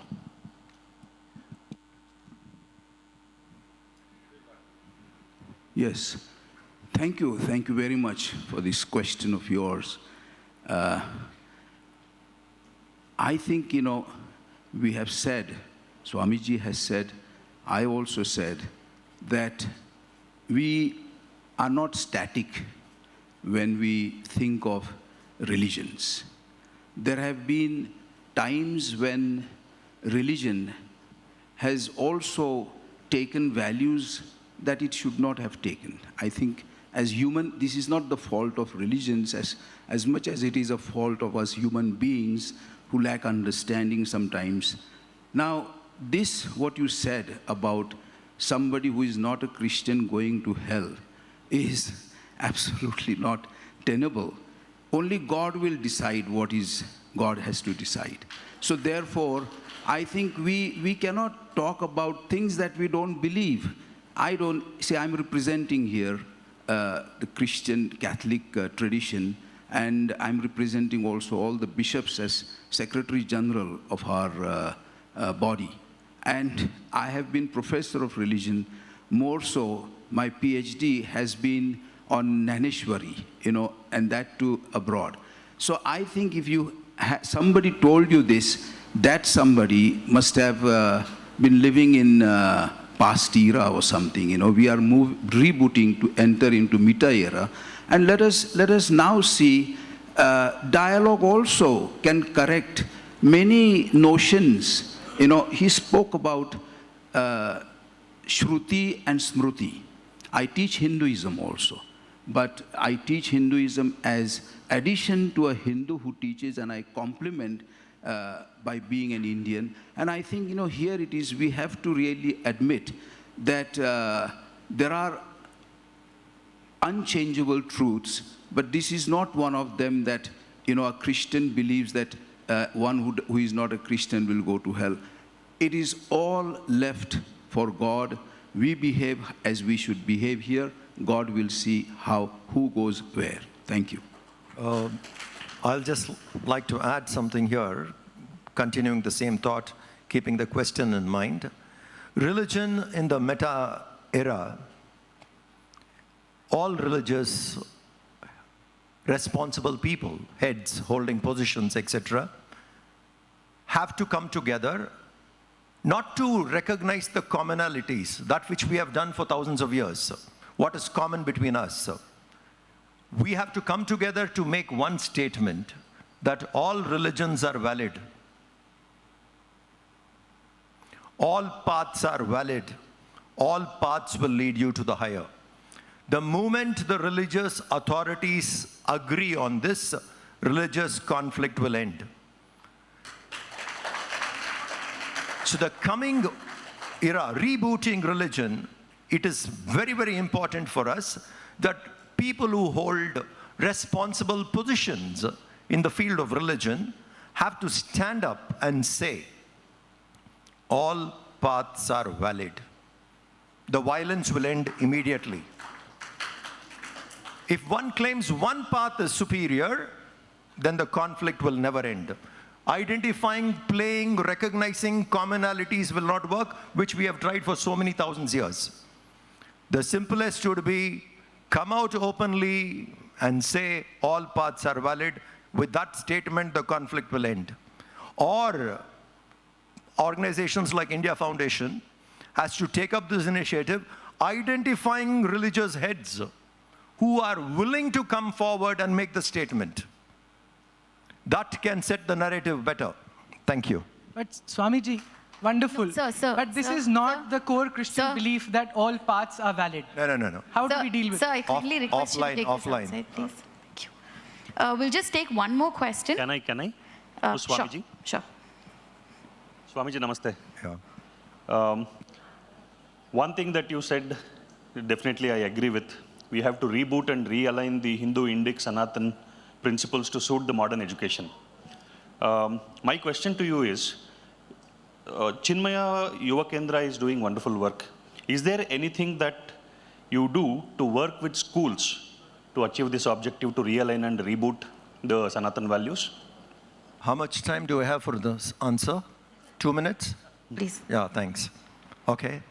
Thank you. We run around 95 schools in India. So naturally, these ideas, we take them to our schools. But we also work, like Swami Vijnanananda is here. We work together with different Hindu organizations. For example, last month, Vidya Bharati and Chinmaya Mission brought out 3 books on history together. And you know Vidya Bharati has 26,000 schools in the country.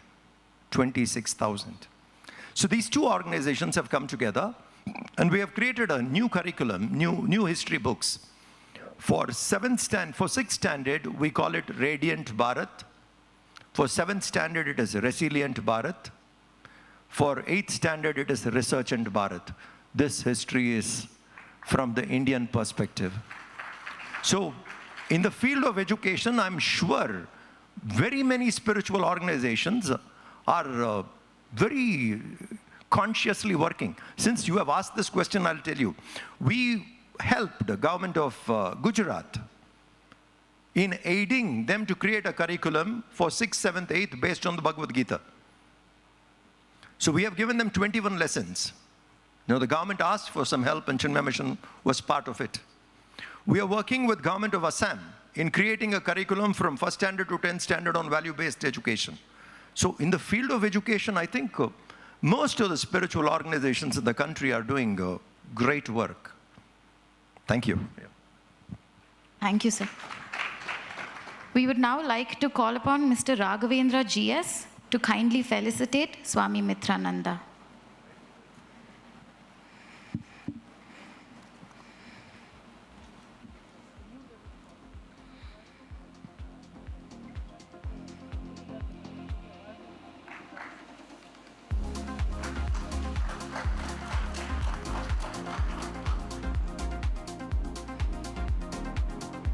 Thank you, sir. We would now call upon Mr. Dinto Jacob to kindly felicitate Bishop Felix Machado.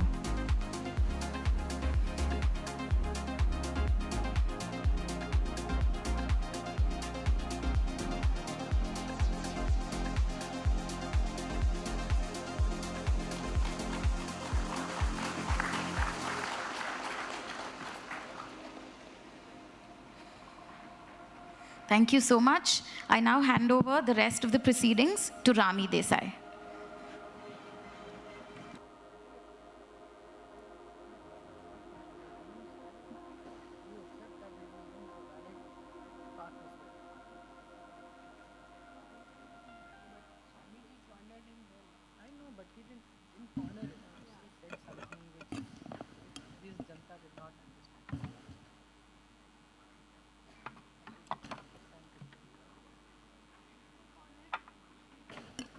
Thank you, Naga.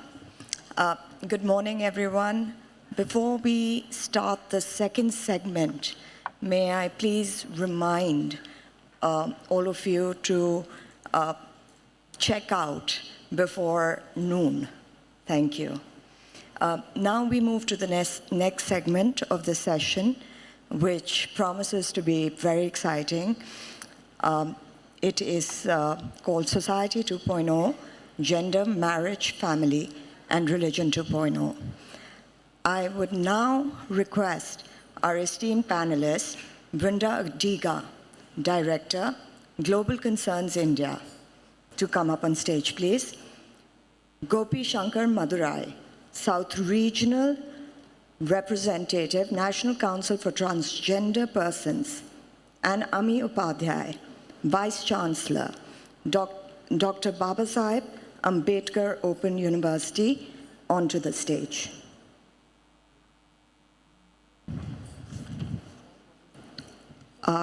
May I also now request the chair of the session, Dr. Faizan Mustafa, Vice Chancellor, Nalsar University, to join us on stage. Dr. Faizan, please take over the proceedings.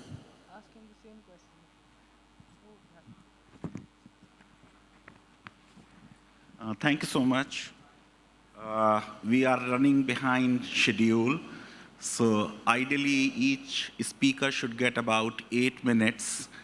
I'm really grateful to Ram Madhav ji, who is now mentoring our university. In fact, he has helped one of my colleagues in a very personal matter in Qatar, and thereafter, you know, our relationship has become very close. Of course, for years, I have been benefiting by his writings. So I have attended hundreds of conferences as an academic in my life. But in terms of content, I have not seen this content-rich conference. For our session, already you heard two speakers who talked about spirituality, our religious leaders. We have highest respect for them. But as you know, I have been writing on this, that theology and law are different. I have been saying that Sharia is not about law. The word for law is fiqh. And I have been also writing, many people have been very upset with this statement of mine, that in his wisdom, the God has not given us law. So be it the Hindu law or a Muslim law, it is not divine. They have given us right to evolve our law as per our circumstances. So I have a very eminent panel. Before I just hand them over, I would like to flag some issues which come to my mind. There was a talk about marriage, how it can become a spiritual union. But what are the challenges to retain marriage as an institution in the light of Supreme Court judgments on live-in relationship, on adultery, on homosexuality, to which Father made a reference, and the demands of legalizing same-sex marriages? Of course, Bishop said that we should show them compassion and respect, but is our society ready for 2049 to accept these kind of relationships is one question, and how it would affect the institution of marriage. Marriage as an institution has seen a lot of changes, from sacrament under Hindu law to a contract under Muslim law. It became a transactional thing under Muslim law because Arabs were basically traders. They saw everything as a transaction, and it was an influence of the Roman law. But now divorce rate is high. Belgium 72%, Portugal 68%, Hungary 66%, USA 44%. In India, we have a low divorce rate, just like UAE, about 0.25, but there is an increase. Should divorce remain very, very difficult, whether a marriage which has become a hell should be continued, or should we make divorce easy? I know cases where people were married just for one night, but it took them 27 years to get divorced from the Supreme Court, and Supreme Court could not use any existing law. It had to invoke its extraordinary jurisdiction under Article 142. Can we have some kind of ADR mechanism, outside the court mechanism of arbitration, mediation, which can facilitate separation? If life has become hell, both of them go out in a dignified way with less pain and with respect to each other. And the third issue, which I think even before we reach 2047, we have to address, is it not high time that we recognize domestic work performed by the wives in the houses, by our women in the houses, as productive work? The economic value of the services by our women is whopping $612.8 billion per year. And we, you know, there was a census where we had put housewives along with prostitutes and beggars because we refused to recognize the economic value of their work. If you look at how men look at household work, if 2011 census I can quote, 1.59.85 million women said that this is their main job. But only 5.79 million men said that household is their main occupation. Every day, Supreme Court judgment is there where Chief Justice Ramanna said, 299 minutes women are doing unpaid household work. And this is something about which we need to find answer as we enter the meta age. Similarly, freedom to marry. In a country where you now have right to privacy as a fundamental right, Supreme Court saying whom you marry is absolutely a personal choice. Can we really regulate marriage? Can we really say that only people of one faith need to marry? You know, Special Marriage Act was a voluntary uniform civil code. Look at the number of marriages which are registered under uniform civil code. I think very rarely people register their marriages unless they want to go abroad or it is an interfaith marriage. But there has been attempts to control this freedom. And as I say that everything is in our history, so I recall even Akbar had prohibited it in one of the decree where he said, if a Hindu woman fall in love with a Mohammedan and change her religion, she should be taken back from him by force and be given back to her family. It may look good during monarchy, but it would not look good today when we are committed to civil liberties and right to privacy. What should we do about it in 2047? How do we get to realize the constitutional goal of uniform civil code? Getting uniform civil code on ground, should it polarize our society? I have been writing that more than uniform, we must get a just code.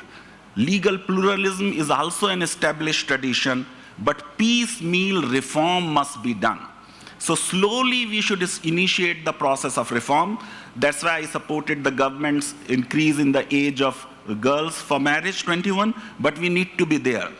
And finally, the issue which I feel that without causing much of the polarization and heated debate in the society can take care of marriage and family is prenuptial contracts and agreements. I think that is a way forward. Let the future spouses, before they enter into marriage, sit together and decide how they want to lead their life. I have seen one Nikah Nama in Hyderabad, which was in 12 pages, where even it was written that the children will not be sent to madrasa. It was written that you are a bipolar person, you will take medicine on time. And I had collected more than a dozen Nikah Namas of Mughal era, largely from Surat, where they contained 4 conditions: no domestic violence, no second wife, no triple divorce, and you will not go out of matrimonial home for more than 6 months without making all the arrangements of maintenance. And finally, about religion, we had 2 great keynote addresses. Indians are essentially religious. 97% of us believe in God. And there is an increase in religiosity. I am not a religious person, but I am sad to see that this excessive religiosity is devoid of spirituality. There have been concerns about change of religions, but if you go to Pew survey, 0.7% Hindus alone who were raised as Hindus changed their religion. But good news, it's 0.8% people who are not raised as Hindus have now adopted the Hindu religion. What do we do with religion? What role religion should play in our politics? Religion, to me, as a constitutional law teacher, is a private matter, and therefore should state be concerned about something which is private. These are some of the issues which come to my mind. Let me now request my co-panelist and speaker. First of all, can I, just 1 minute. Can I go with Brinda ji? Please, yeah. Thank you. Small correction. I'm Brinda Adige with an E. India is also a land of names and surnames. Thank you so much. That was a wonderful introduction, and I think there are many issues that we want to contend with. But I'm primarily a community worker, a field worker, and I would be sharing with you basically stuff that I see in my field and attend and respond to. On a daily basis, we respond to crisis and conflicts in the family. Today, we want to talk about family itself, which is in crisis. We also want to address the issue of gender, because the notion of patriarchy is all-pervasive. And we do not want to accept that patriarchy literally is part of our lives every day, including the laws and policies that my government formulates. You look at the phrases, you look at the words, you look at the sentences, and it's all very patriarchal. It might sound and look nice, whether in English or whichever language the law has been made, but it is patriarchal. Our structures are patriarchal. Our functionaries come from our homes and communities which are largely patriarchal. Almost all religions in this world are patriarchal. In fact, if you look at the world in general, religions patriarchally are the longest standing institutions. And these institutions, like you pointed out, govern us every day. And these institutions tell us how families must be, how marriages must be, why this family is important for each one of us. Just now, if some emergency has happened in my office, we have somebody who will look after it. Something else has happened in an industry, somebody else will look after. But if you get a call that something has happened in your family, that is the most important component and aspect in my life. And we do not want to sit at India 2.0. We will go to our family. Within the constraints, if I may use the word, families are also our most loved and spaces where we tear up our hairs. How many times have we told this woman, keep the family together? Sacrifice for the sake of the family.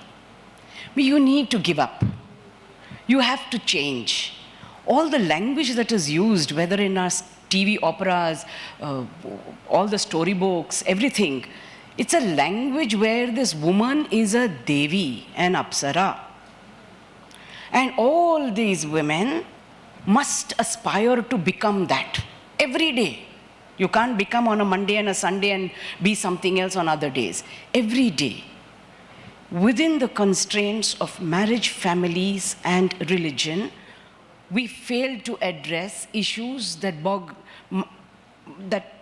eat us up every day in our country, like child marriage, parda, hijab, sexual autonomy, infanticide.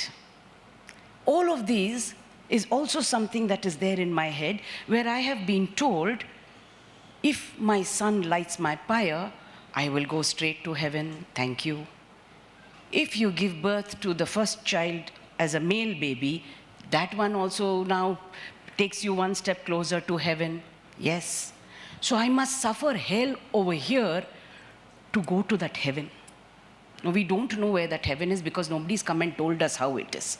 But this gender that we are talking about today must be understood from this intersectionality of every burden placed on the woman. And today when we talk about meta-era, let us address this issue. How many of our women are CEOs? What is the gender pay gap? UNIFEM says it would take us just about 258 years if all countries and leaders put everything into place to bridge the gender gap. 258 years? but we're already talking about meta-era. How many of our industries, factories, offices have crashed for the woman? And then we get upset and angry that she cannot, she makes the choice to not have a baby. For whatever reasons, we will shame her. Oh, you want your body, you want this figure. Hey, you only told, nah, keep this figure, do that figure. You have missed whatever every year. And then you tell her not to have these things. Then today we also have the issue of surrogacy. Again, we talk about religion and marriage and families, and then this woman.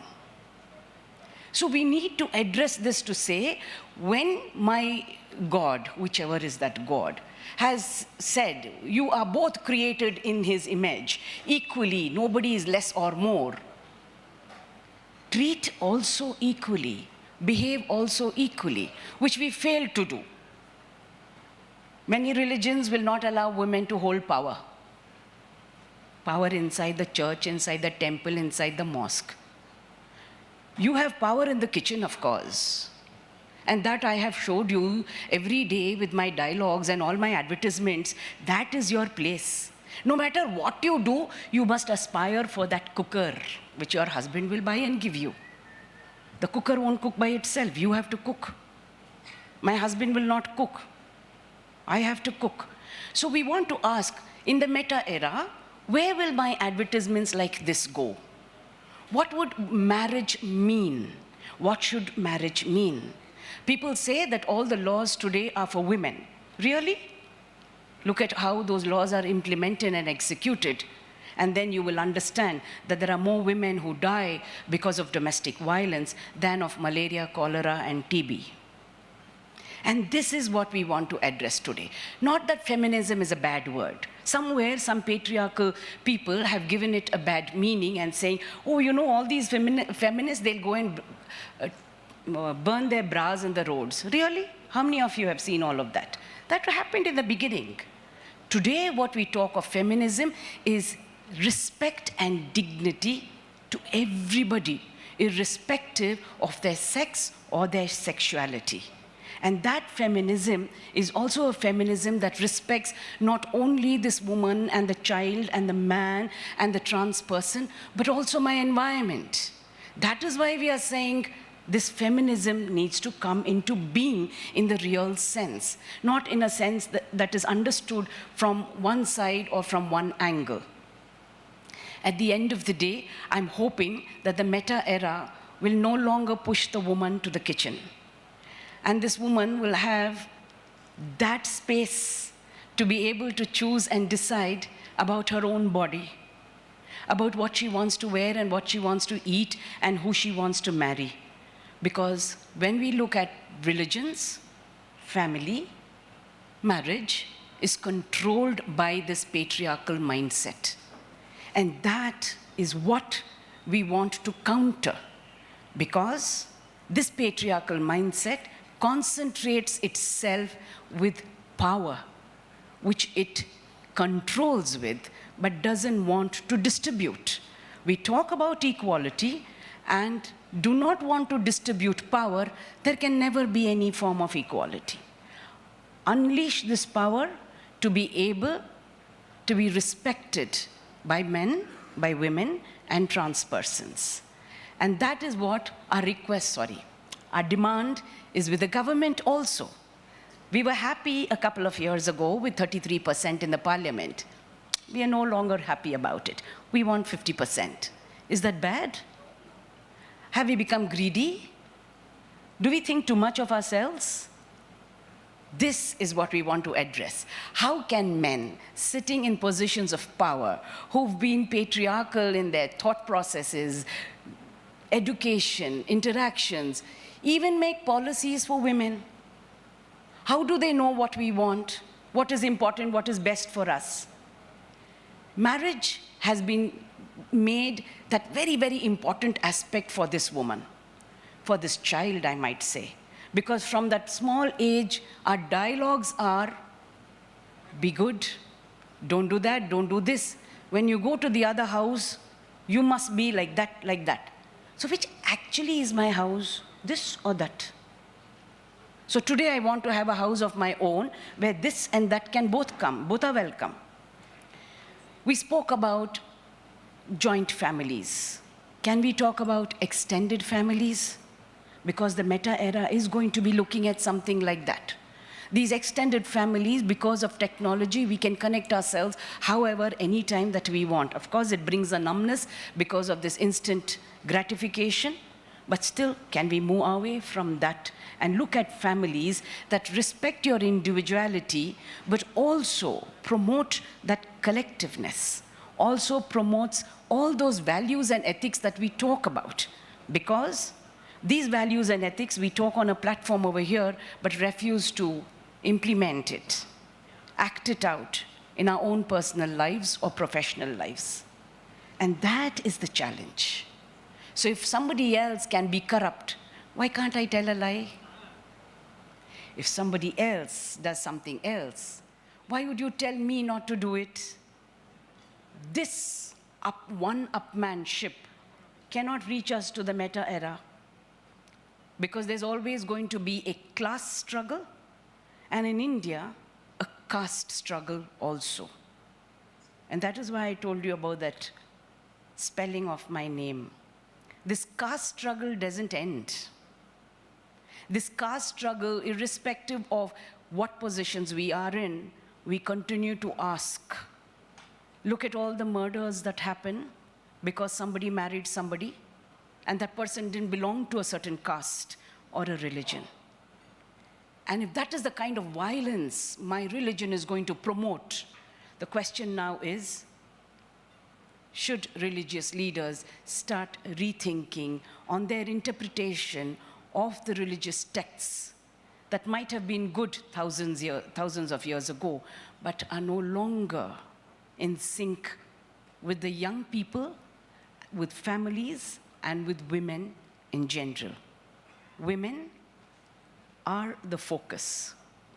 At the end of the day, I'm told that a sperm can be created in the lab, but a womb is still in the making. So you still need women. And that is the respect that we ask you to extend to women. It's not charity. Don't make us devis. We don't want to be apsaras. We don't all want to be mothers. Just this woman. If that woman can be respected for the various roles that she has to play, well and good, because then we will be teaching our men and our boys that we are all equal. Until then, we will continue to have these struggles again and again. And like Swamiji mentioned, and Mr. Praveen in the previous session, our education system needs to change completely. You can't simply do little changes here. Our new education policy doesn't have much to offer on those lines. And I hope that you will all campaign to make this education policy that is inclusive, that respects the rights of everybody and the choice of everyone. Thank you. Thank you, Brandaji. What a treat it was. I entirely agree with you that all laws have been made keeping in mind only the male experience of life. And that is not something very great, and we need to move away from the formal notions of equality to the substantive concept of equality. May I now request, with respect, M. Upadhyay ji, who is a Vice Chancellor of Dr. Babasaheb Ambedkar Open University. Namaskar. It's really a matter of pleasure and privilege to talk about something which is very close to my heart. I'm very thankful to Ram Madhav ji. Today, I'm expected to speak about society and religion. We heard in detail about religion. In society, gender, marriage, and family. Obviously, marriage ends into family, and family is the smallest unit of the society, so that carries a lot of weightage. First of all, I would say that when say, oh, the world is, with all anxiety, oh, the world is changing, oh, the world is changing, oh, the world is changing. I think, oh, the world is changing. I think when we talk about meta era, we need to look at it from this perspective. Be it Stone Age, Bronze Age, Gold Age, Renaissance, or meta. Symbolically, all of them were meta, because meta stands for something new, something change. And that's why we are here talking about the change. When we start talking about the change, the gender comes first. There was an ancient time when, the women were worshipped.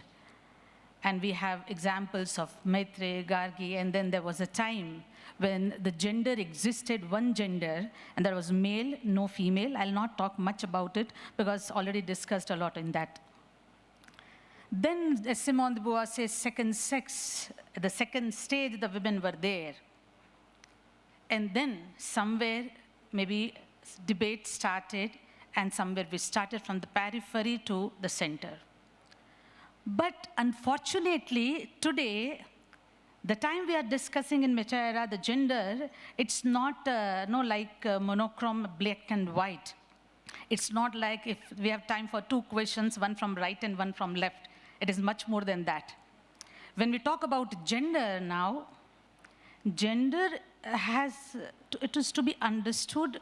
It's very important to be understood various nuances of gender. Now, my daughter studies at Miranda House, Delhi. It's a women's college. And she tells that we have girls studying, they prefer their own pronoun. They would like to be addressed as she or he, or no pronoun. So this is the time we are living in, where we have choice. Gender, we have to understand sexuality, gender, and gender identification. Sexuality is male, female by birth, biological.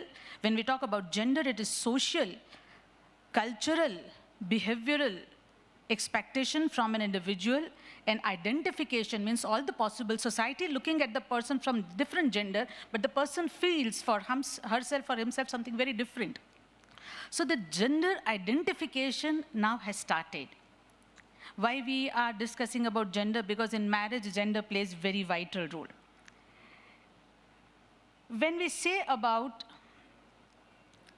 marriage, sir, you were asking about is, it's matter of when Shriti and Smriti. Shriti remains as it is, and Smriti is all about interpretation or little bit change. The form remains as it is. I'm a classical dancer and choreographer. So we have Sthai Bhav and Sanchari Bhav. Sthai, because the questions that we have been given to addressed in our letter, one of them is the traditional institutes like marriage and family, are they relevant or will they be relevant in Meta Era? First of all, the word traditional, we need to revisit it. Yesterday, one of the speakers said that traditional are the milestones. We have to visit them, revisit them with our Vivek Buddhi, Shuddha Buddhi. All traditions are not bad, all traditions are not good. We need to revisit them. So when we talk about traditions, marriage and family, will they survive or not? Will they be relevant or not? Again, the word relevant is to be somewhere revisited. In Bharatanatyam Shastra, we have Ashtanayika. Now, Ashtanayika is Abhisarika, Vasak Sajja, Virudh Kantitha, all Nayika, all their lives, everywhere. No, there are so many types of Nayikas, only 4 types of Nayak. Nayika from the point of view of age, from the point of view of conditions and everything. But everything is centric to men.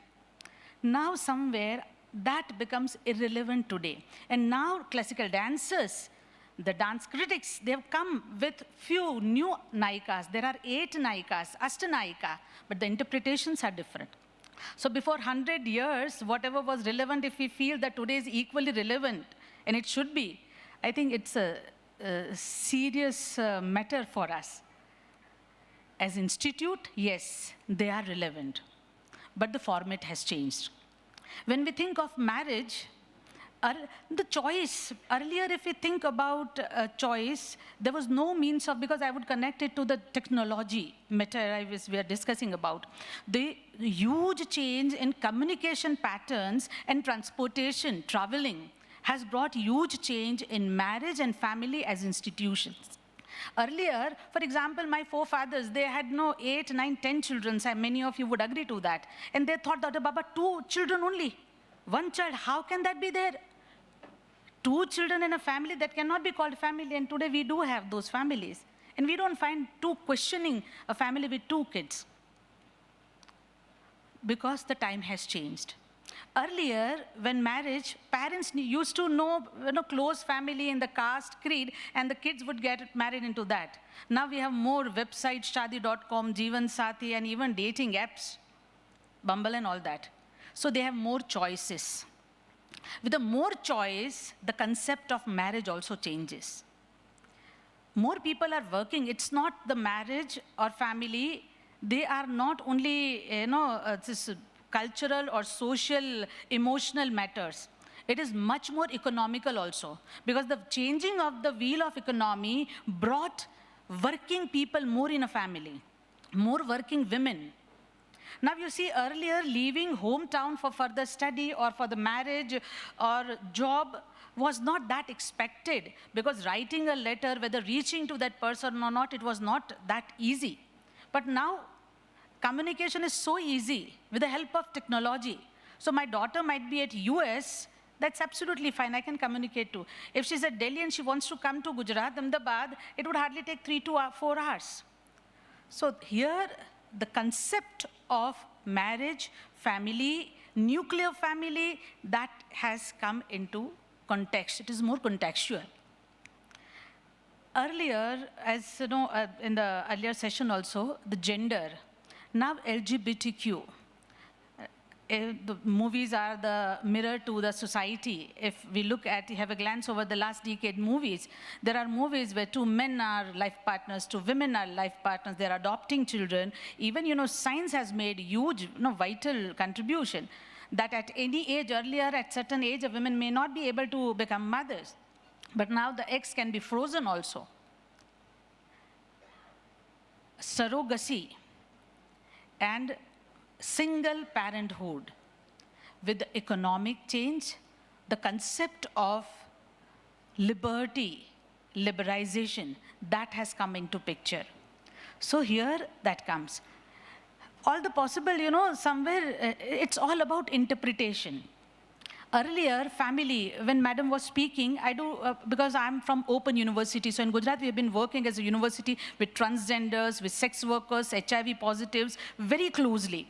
And there we have been visiting certain organizations. Now they are very strong, close, cause community family. Now the family is not only the father, mother, grandparents, and children. There are transgenders working wonderfully together for the cause of their own upliftment of their own society, somewhere spreading awareness. There are groups of disableds. Now they have been staying as families. The concept of family is changing now. To my surprise, we have a dance institute in Gujarat where around about 18 women they've dedicated their lives to dance. They don't want to get married, they don't want to have family, but only dance. Now they are staying as a family, they've been staying. So the concept is changing of marriage, gender, family, and everything. Here, somewhere what I feel, the technology, yesterday there was an example. Yes, that technology has harmed family. It has, one hand, brought people closer. On the other hand, that has divided families also. Yesterday, there was an example that all the possible in an apartment of 4 bedrooms. From one bedroom, father is calling to the another bedroom son that, did you have your dinner or not? Yeah, that's misuse of technology. That is an example that something negative with the technology. But at the same time, a father living in a village and connecting to son at US and asking, so there the family is getting connected.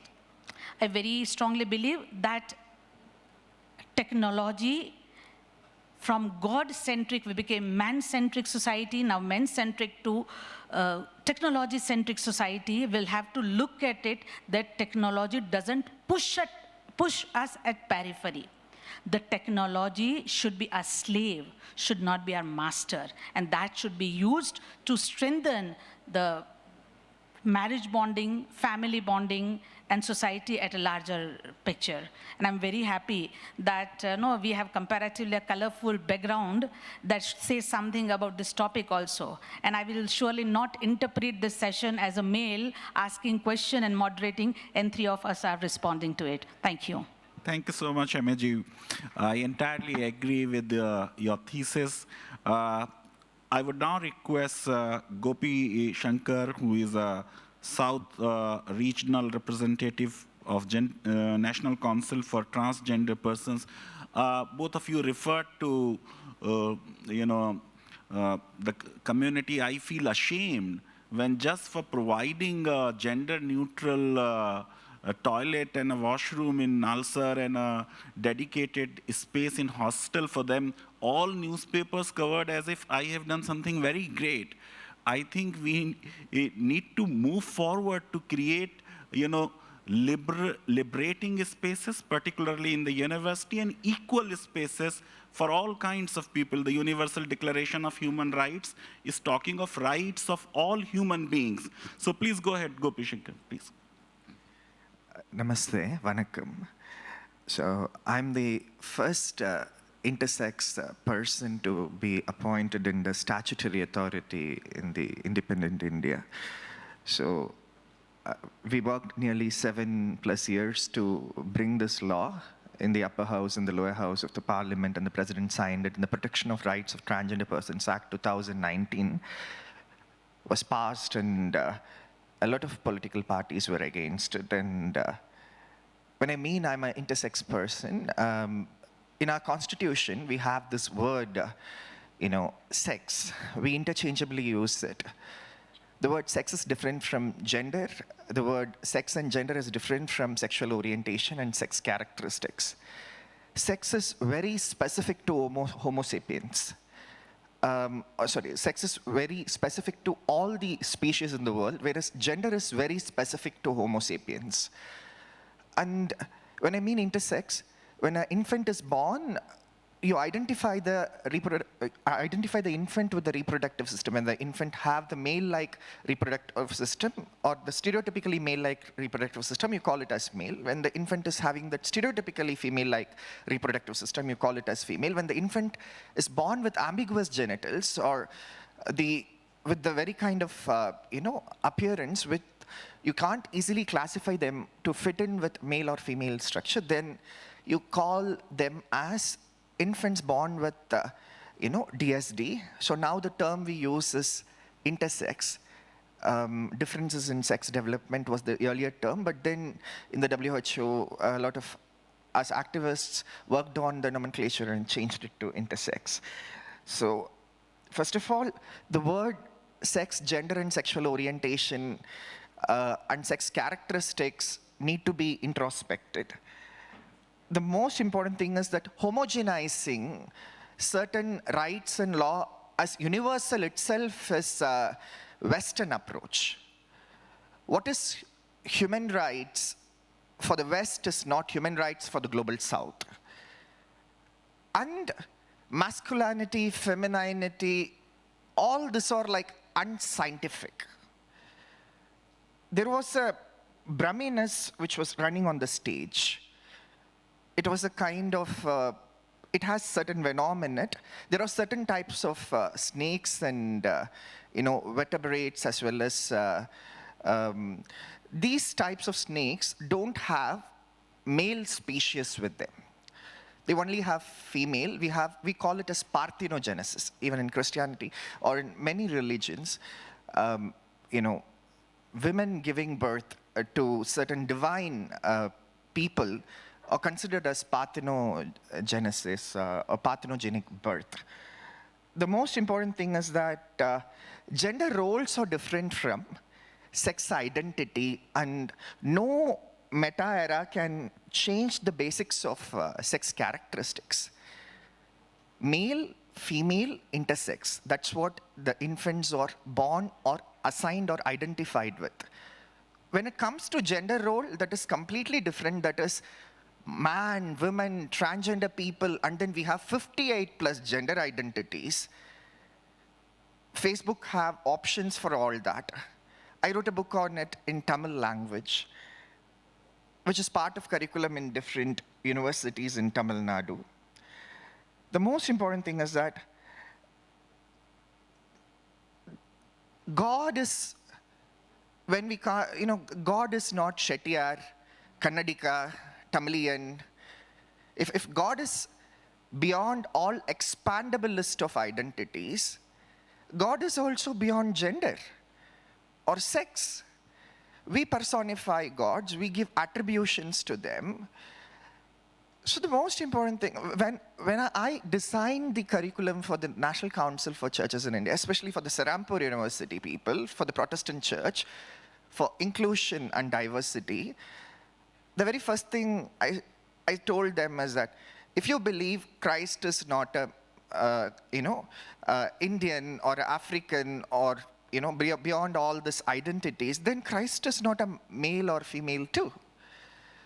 So the most important thing is that we label everything, we bind everything, towards our understanding. And so the point I'm trying to convey here is that, first of all, the word sex need to be understood in a broader manner, because when ma'am was mentioning the word gender, she simultaneously used the word male and female, which is wrong. Male and female is a sex identity. Man and woman is a gender identity. And all this feminism and philosophies comes as part of our gender role, but not as part of the biological sex itself, because in the diverse, species in the world, in a lot of species, they don't know whether they are female and all that, but in those species, female play a lead role. For example, elephant herds. We can give examples like that.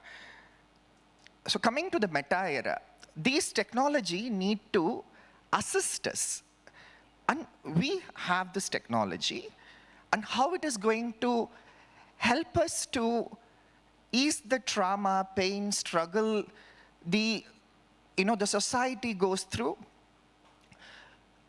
Most of the 14-year-old children, when we run out of our home because our parents don't accept us, we need to, we join in this Hijra Jamaat and Gharanas and Havelis, which is a transgender Hijra Jamaat. We call it as Jamaat or Gharanas or Havelis or Dayars.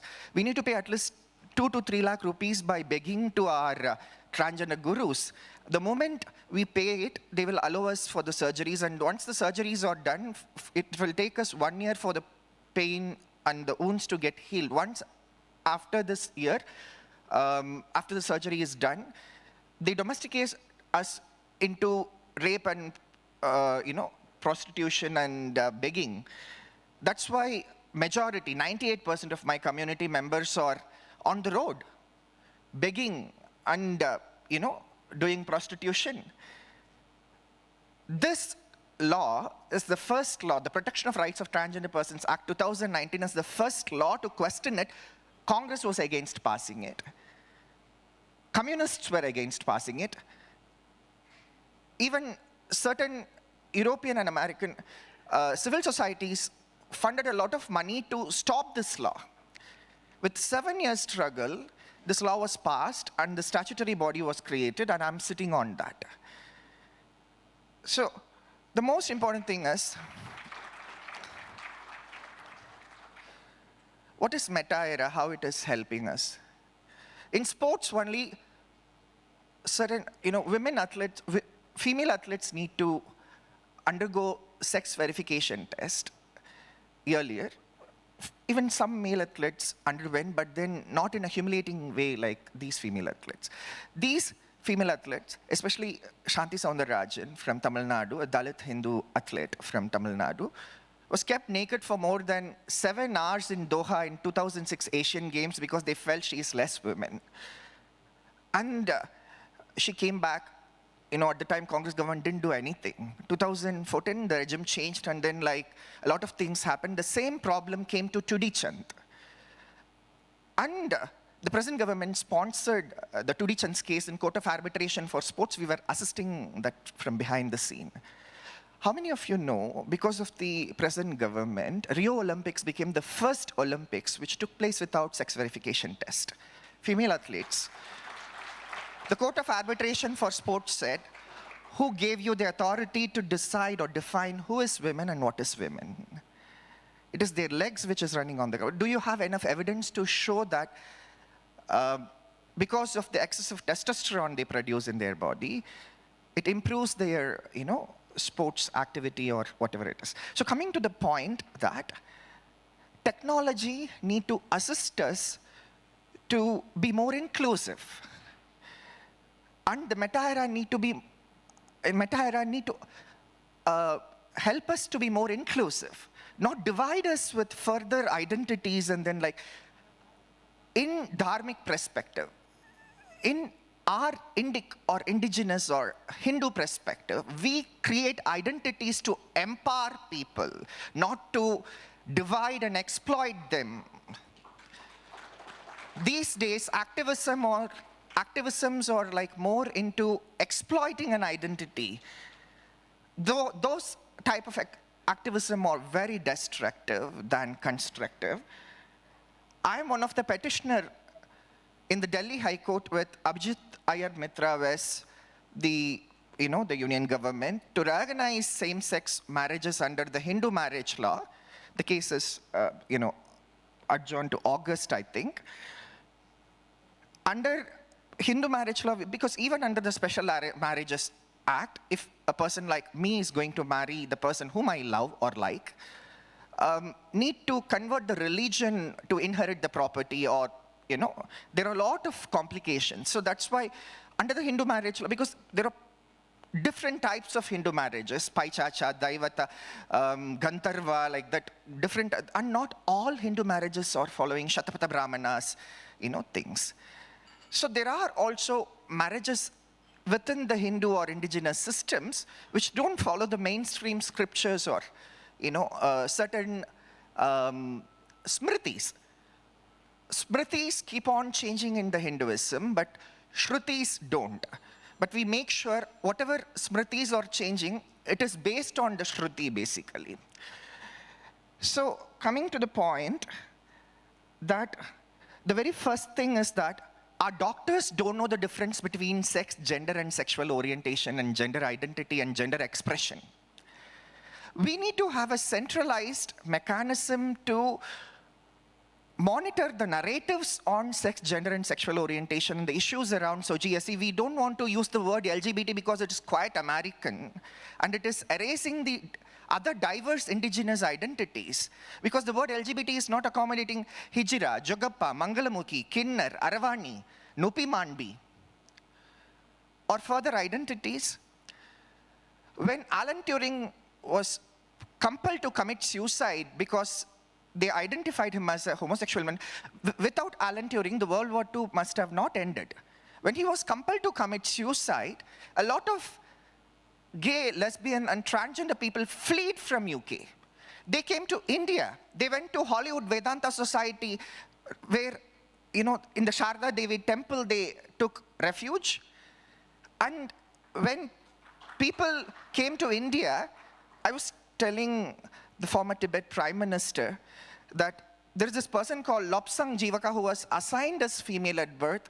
She's the world first trans man who laid down the medical protocols. She was a medical doctor working for the British Army, then fled to India. And she was 15 years elder to Dalai Lama. And she's the first trans man to be ordained as a Buddhist monk in the Vajrayana Buddhist tradition. She is the first European to be ordained under the Vajrayana Buddhism, but also a trans man. So these Buddhist monks in Ladakh didn't say, oh, she's a woman, she's a man, she's a transgender person. You have the yearning, that's what Hinduism is. You have the yearning, go beyond identities. Your identities must uplift you. Go beyond identities and attain that. So in our indigenous and Indic traditions or Hinduism, who worship the selfless ancestors as God, or God as mother, or nature as God, we never restricted the enlightenment or the moksha part to women alone, to men alone. We have transgender priests in Tamil Nadu. We have gender-specific sacred spaces for, these people. So I extensively wrote about it. And I hope the meta-era will be inclusive when we broaden our understanding towards a certain subject, because I'm speaking in English, which is a language English have a lot of limitations. So I believe, let we first define each and every term what is coming out of our mouth, and let we not just think in English, because we have thousands of languages in India, and that meta-era should not, support only English-speaking privileged, upper class or like certain community people. It should reach every village. That's what Digital India is doing. And thank you so much for the opportunity. Thank you so much, Gopi. I take your point that both in Article 15 and 16, expression sex means sexual orientation, and all the distinctive identities are to be celebrated and preserved. I have just about 4 minutes for question-answer. So we can take one question from this side and another from that side. We need to start our valedictory. Yeah, please go ahead. Right. Be very brief. I'll be very brief, sir. Yeah. So thank you for this session. And my question is to you, sir, Mr. Faizan Mustafa. You made some very good points about gender equality. And you did mention that we need to move on, which is the need of the hour. May I quote you the Quran, chapter 4, verse 34, which says that beating women is legitimate. Have you moved on from this, or you still think that we need to stay on this?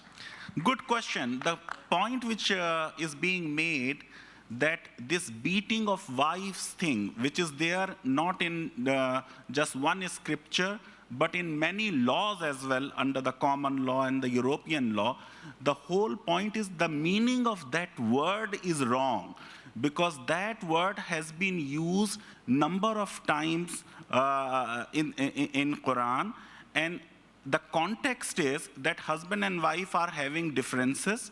They should resolve it through talking, through negotiation, through arbitration. Now, if the meaning of that word is taken as beating, then the marriage will collapse straight away. So the modern scholars don't take this word as beating. They say that this word, as it has meaning, I think it is used as about 57 places in Quran, and at most places it means explain other.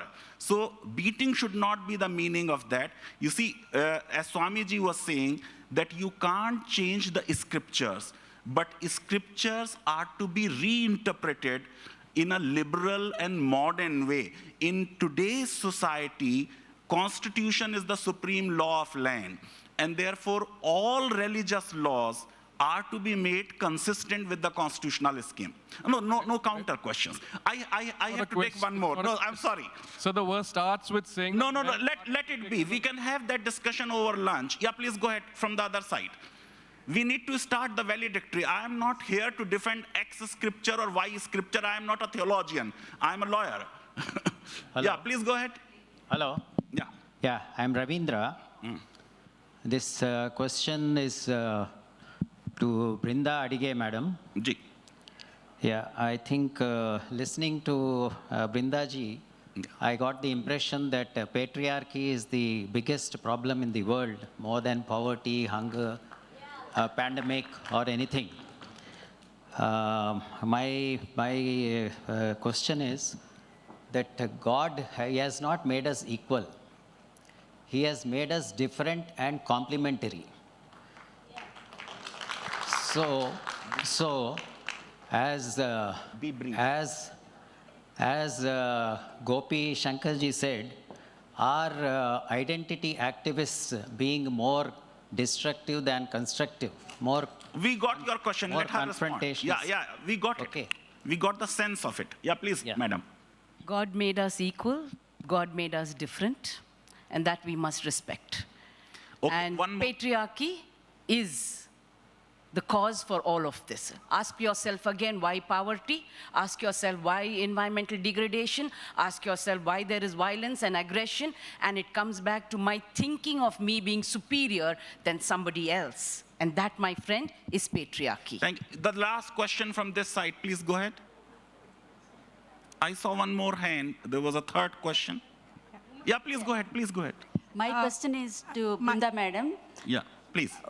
What this patriarchy or discrimination, those are there, but terms looking cliche to me. They are worn-out expressions to me. And then again, I want to ask you, in your speech, you empathized with women and said they're confined to kitchen, they are confined to kitchen. I ask you, any role reversal should be done? Men should be in the kitchen and women should be outside? Yes, just hold on. I will take the other question also. Just hold on, please. Yeah, please go ahead. So my question is very complementary to her question.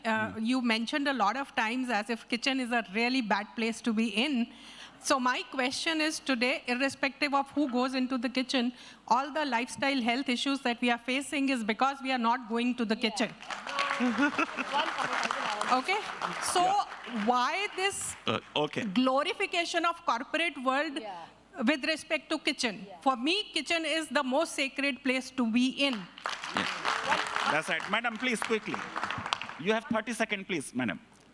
Kitchen must be the most sacred place for all of us, not just for the woman. And when I talked about that, ma'am, it is increasingly, you must understand, labor, the way it is dignified when we speak is not when we work at. Because we always assign that space to the woman, not to the men. But the COVID showed us that that could become a space for both men and women. The kitchen, yes, is the most sacred place, but for all of us together. And ma'am, you also pointed out, I don't remember the second part of what you asked. Okay, should men be in the kitchen? Why not? Men be in the kitchen, women be in the kitchen, all of us can be in the kitchen. Do not put a work or a job only to a woman. Let us not say that this is only a woman's job and that is only a male job. All jobs can be done by everybody. Well said. In fact, in most events, at big scales, men cook for all the events. So men are good chefs as well. Thank you very much, all the panelists and India Foundation and Ram Madhavji. With this, we close this session. Please go ahead. Our PNDT Act, female infanticide, to implement that act, we struggled a lot, like where the scanning machine is kept, who's coming inside. That's a good example of patriarchy. That's a good example. Even now, every year, 13,000 plus infants are going through intersex infanticide is there in every country. Intersex infanticide is there also. Even now, female infanticide is there, but the rate is less. But to implement that act, the point is that nobody is asking dowry for male, right? People are asking dowry for female only. If we need to change the system, we need to change that actually, because that is the very kind of mindset we are talking about, and that is patriarchy. And patriarchy has nothing to do with being or performing as male or man, basically. Thank you. Well taken. Gopi, thank you very much. Please go ahead. A big thank you to our panelists and our chair. To say the least, this has been a very exciting session, and I think it's given us a lot of food for thought and introspection as well. But now may I request Mr. Madan Mohan to felicitate our chair, Dr. Faizan Mustafa.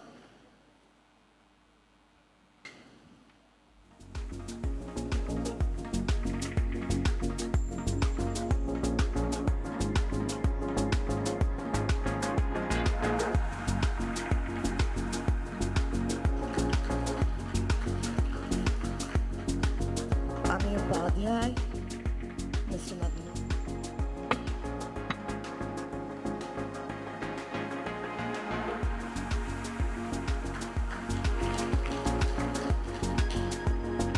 Brinda Adige.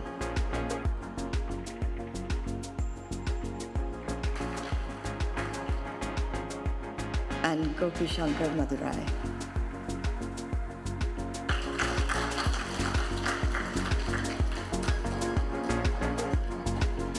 Thank you, everyone. Now we move towards the valedictory session.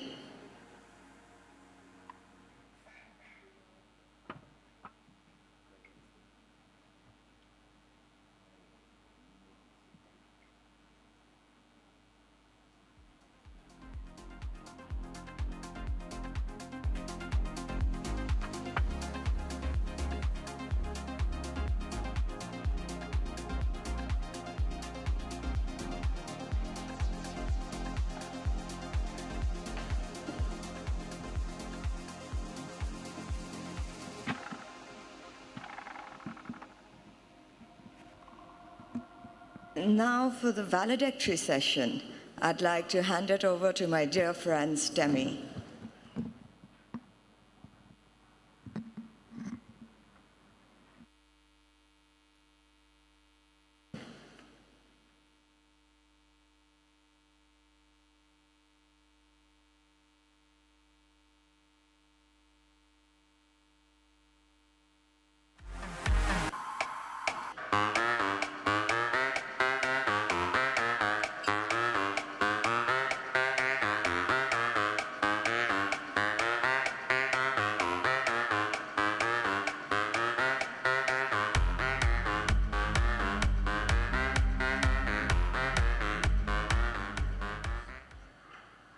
Hello folks, we are back amongst you for the valedictory session of the 7th India Ideas Conclave 2022. We are delighted to have amongst us Dr. Ram Madhav, former National General Secretary of BJP and member, Governing Council of India Foundation. May I request you to join us on the stage, sir?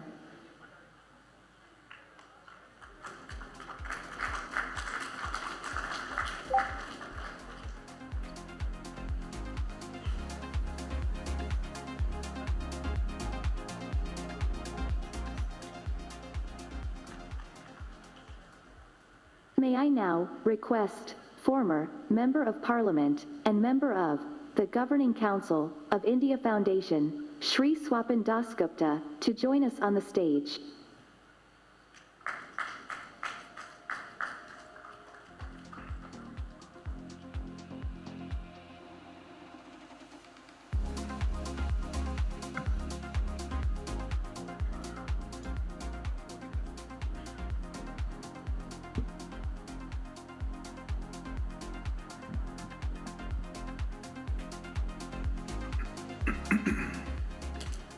We also have amongst us today a revered saint and renowned spiritual guru, His Holiness Om Swamiji. Hey buddy, can you bring in the Temi avatar of Swamiji?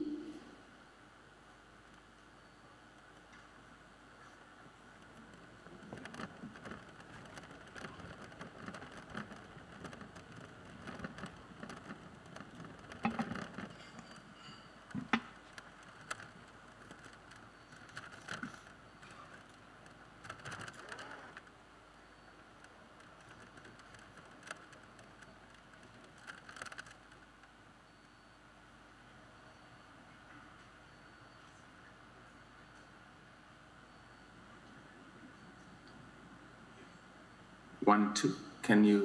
Should I be talking? Siddhashrama, the mystical hidden land of balance and harmony. Awakened and powerful sages of the yore lived in this divine region. Their chants resonating throughout the Himalayas brought untold peace upon humanity. Gods and creatures of the wild thrived and roamed about freely.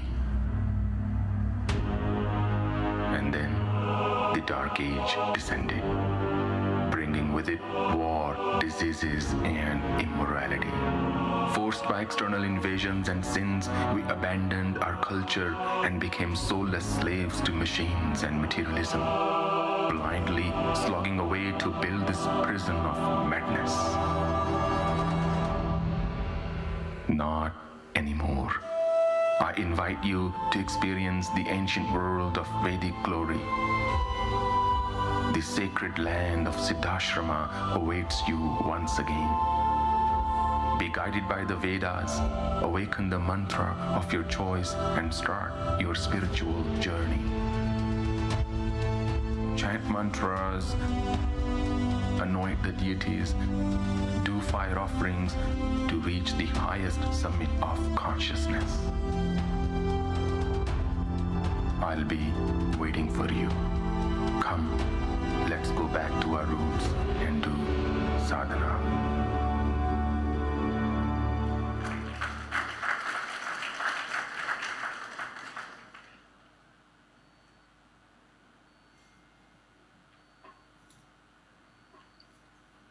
Should I be talking? Can you all hear me? Because I'm virtually, I can't, I don't know if you can. If you could just show your hand up, if you can hear me. Okay, great, lovely. Thank you very much, everybody, for putting up with me virtually. But I think staying true to the spirit of metaverse, I don't think it's a sheer coincidence. So if I may start with a very tiny stuti, and then we can, I can get started right away. Vakratunda Mahakaya Suryakoti Samaprabha Nirvignam Kurume Dev Sarvakareshu Sarvada. I offer my obeisance to the divine in you, with whose grace you're all present here right now, this moment. Usually I stay away from all kinds of events, to be honest with you, but in this particular case, Ram Madhavji approached so lovingly. It was an extraordinary invitation that I was left with no option but to say yes. And I think equally important was the topic of religion 2.0 and taking our culture, our base, our spirituality, not to just the world at large, but to everybody in this world in the new generation. I'm reminded of a small incident from the life of Swami Vivekananda. One time when it's world famous fact that he went to Chicago, the World Parliament, he was walking down the street in his robes, in his monk's robes, and a man and a woman, a couple, were walking by, and the woman said to the man, I don't think he's a nice man, because she had never seen anybody in robes.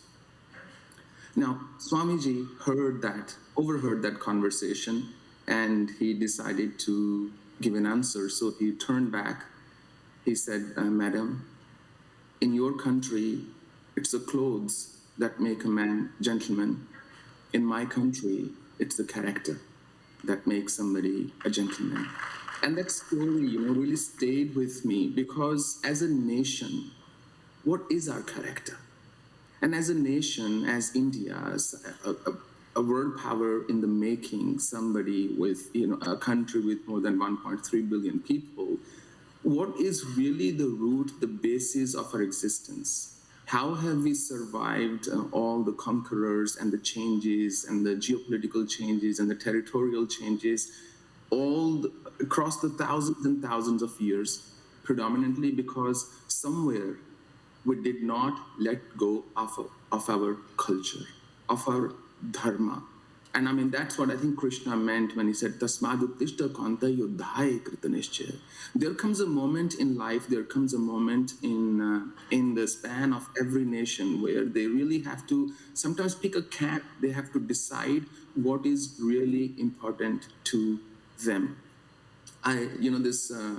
This husband, it was his 40th wedding anniversary. So he went home and he gave his wife a bouquet of white roses. And the wife said, oh, it should have been red. Red signifies love.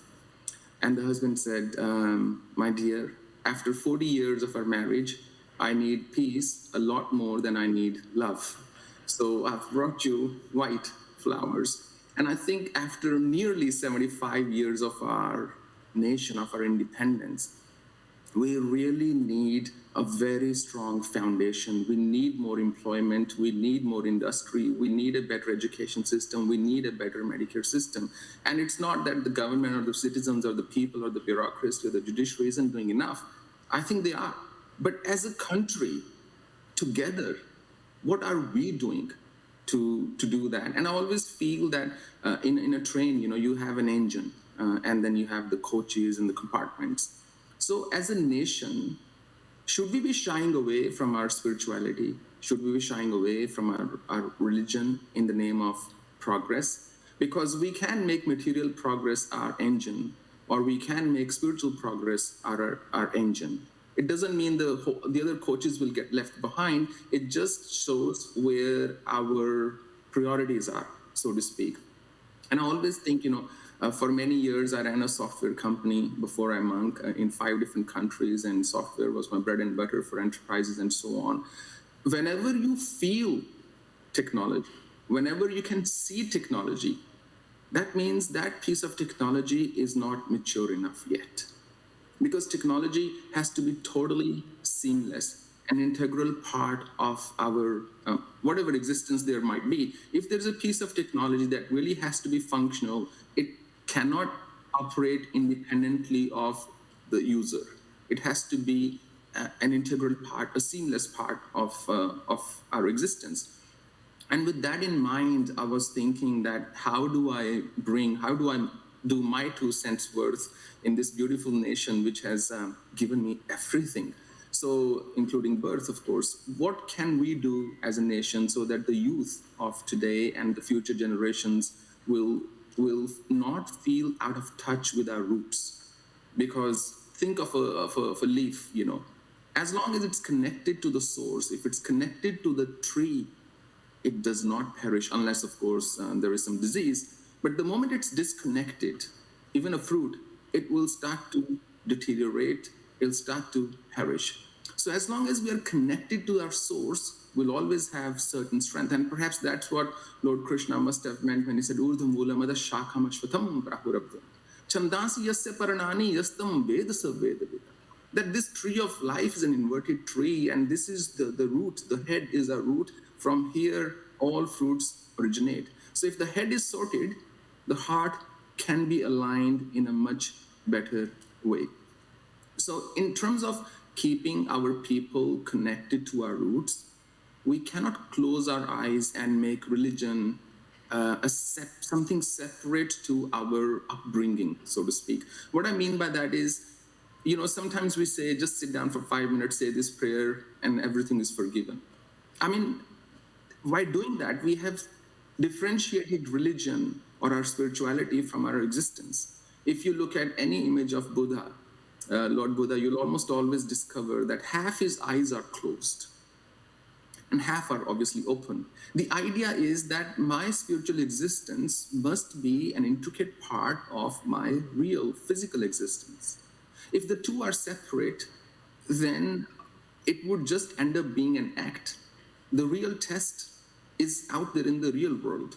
When I'm sitting by myself and I'm meditating, nobody's saying anything to me except my own mind. But it's when we step out, that's when the test is. That's when we really know if we are together, if we are thinking straight, and so on.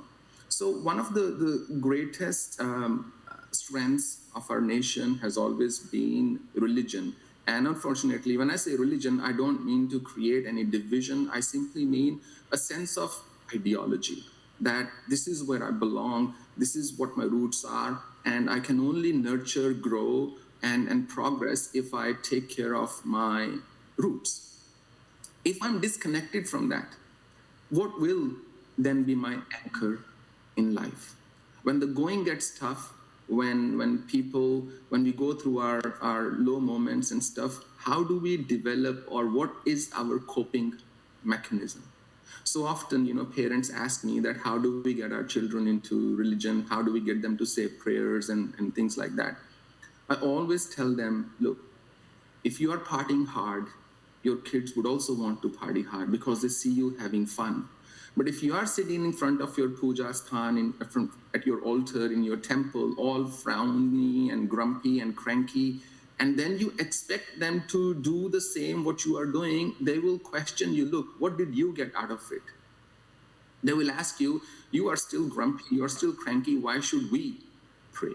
But the most beautiful thing about samskara, about this spiritual upbringing is, in their teens, they may not do it as much.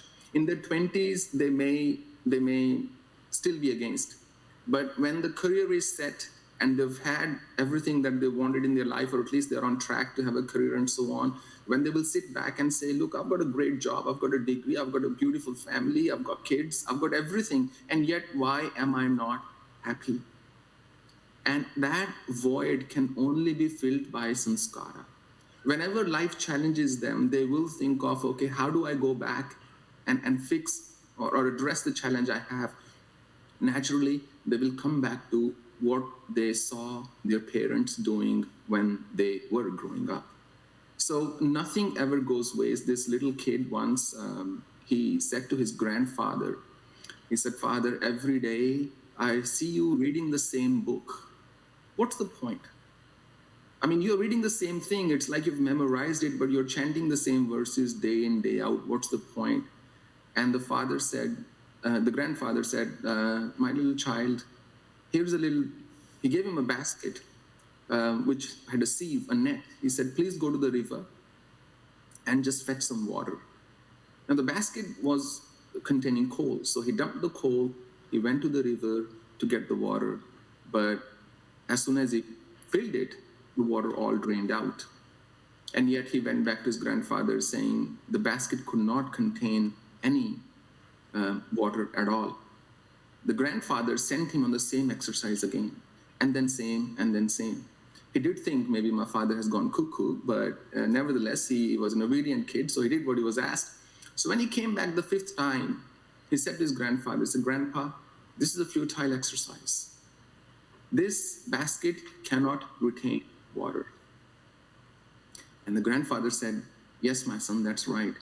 But take a look at the basket now." It was much cleaner. The remnants of the blackness of the coal had disappeared after getting so many washes. He said, "That's why we study scriptures. That's why we read. We may not retain everything, but each time we do it with a sense of devotion, they kind of purify us. You know, Gaudan, Gajadan, Vajidhan, Aur Ratan Dhan Khan. Jab aave santosh dhan sab dhan dhuri saman." That you can have all the riches in the world, but it's only when you are content that everything appears meaningful, that everything is actually enjoyable. It's not dependent on the magnitude as much as it's dependent on our usage and the quality.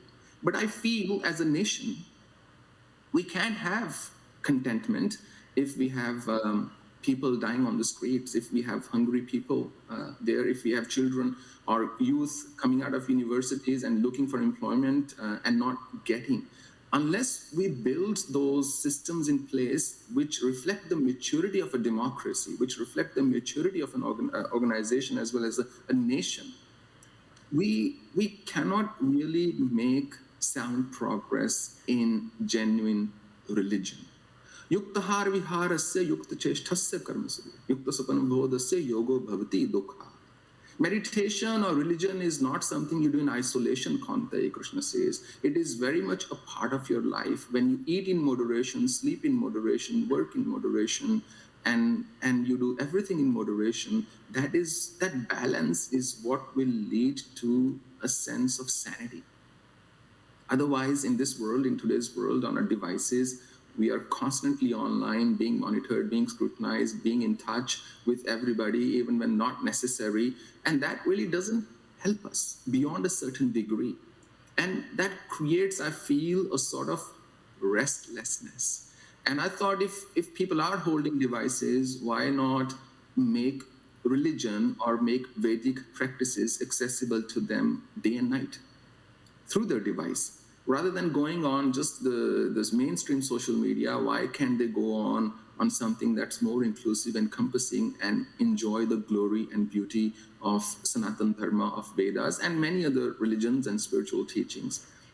With that in mind, I feel that religion has to be a part of our daily existence. And that's what the metaverse is. Otherwise, there is no metaverse. Otherwise, it's just a gaming platform where you have 3D avatars, where technology is more connected. I mean, we already know if you need more milk in your fridge, or if you are hungry and we're all you could eat, if the same grocery basket should be repeated. But it has to really be an extension of where we are. And sorry, I keep quoting Bhagavad Gita, but I'm reminded of another beautiful verse. Udre atmana atmanam natmanam vasade atma vyatmano bandhur atma vripuratma. Bandhur atma atmana sasya ye natma vatmana jut. Anatma tasya shatrutve varte atma shatruvat. That in Krishna says the one who has his mind under control is his own greatest friend. And when the mind is not in control, your own greatest, worst enemy. So So in our country, religion is our greatest friend and also our worst enemy. Because it all depends on the usage. Ik loha puja mein rakhat, ik gar badit dharo. That whether we are using a knife to slay somebody or we are using that piece of iron to make a lamp for devotion. So if we as a nation don't start banking on our strengths more than what we have been, then I think we have some real tough and hard reflection at our hand. We need some thinking to do. I think I've been given 15 minutes, so I won't take much of your time. I just will say one more thing. It got reminded, this husband was doing some electrical work at home. And he called his wife. He said, can you please come here? She said, what's the matter now? He said, look, just come here, I'll tell you. So she comes and he says, can you hold this wire? And she holds that wire and he says, did you get any jolt, any shock? She says, no. He said, oh, okay, then the live wire must be the other one. So I always find it a bit funny that we don't have to touch the live wire to know where the current is. If we have the right systems in place, we can find out where the current is flowing from. This father and this priest bought this lawnmower in a second-hand sale. And the man who sold him was a young boy. He said, Father, you can have it for $50. Normally it's $300 brand new. And the father said, okay, look, I'm trying to start, but it's not starting. It's not firing up.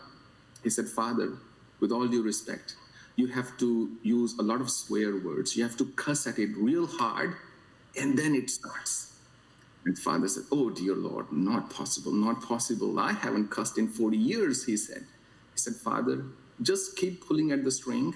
Believe me, it'll all come back to you, and you will start cussing in no time.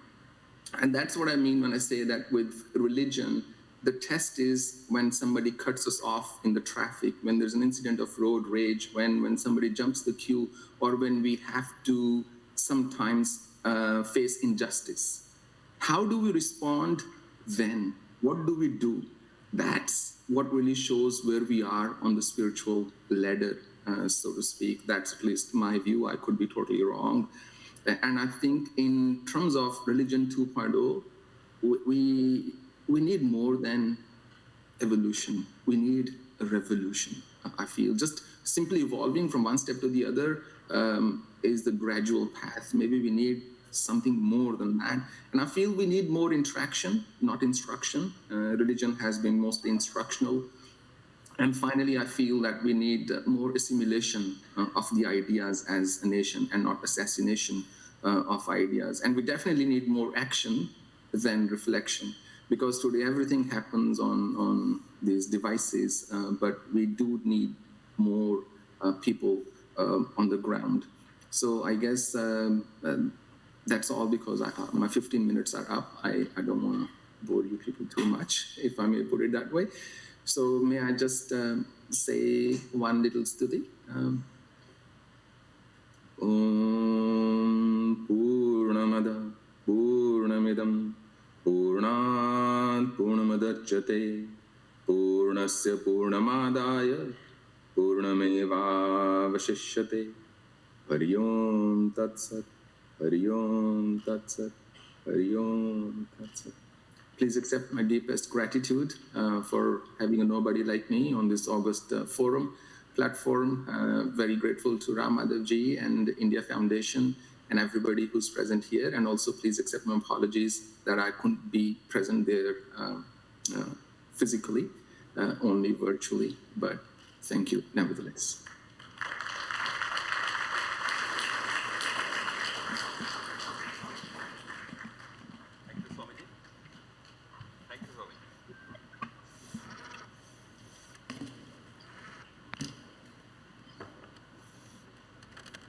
Thank you, Swamiji, for that very thought-provoking address. For our next address, I would like to inform all of you that Manya Dattatreyaji has fallen unwell, but has very graciously deputed Joint General Secretary of the Rashtra Swayamsevak Sangh to speak to us, Shri C.R. Mukunda.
Namaste.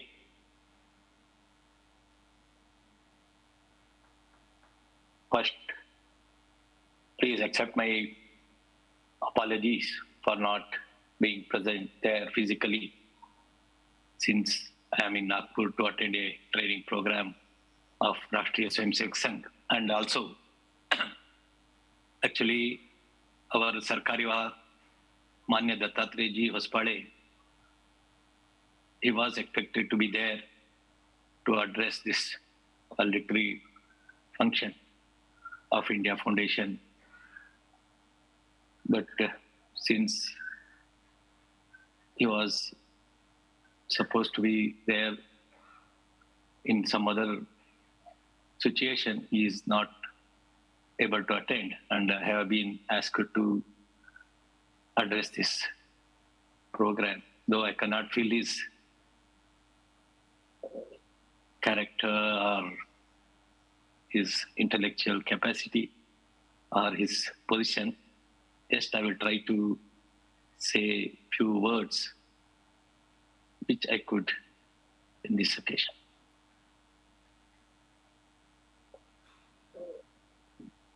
So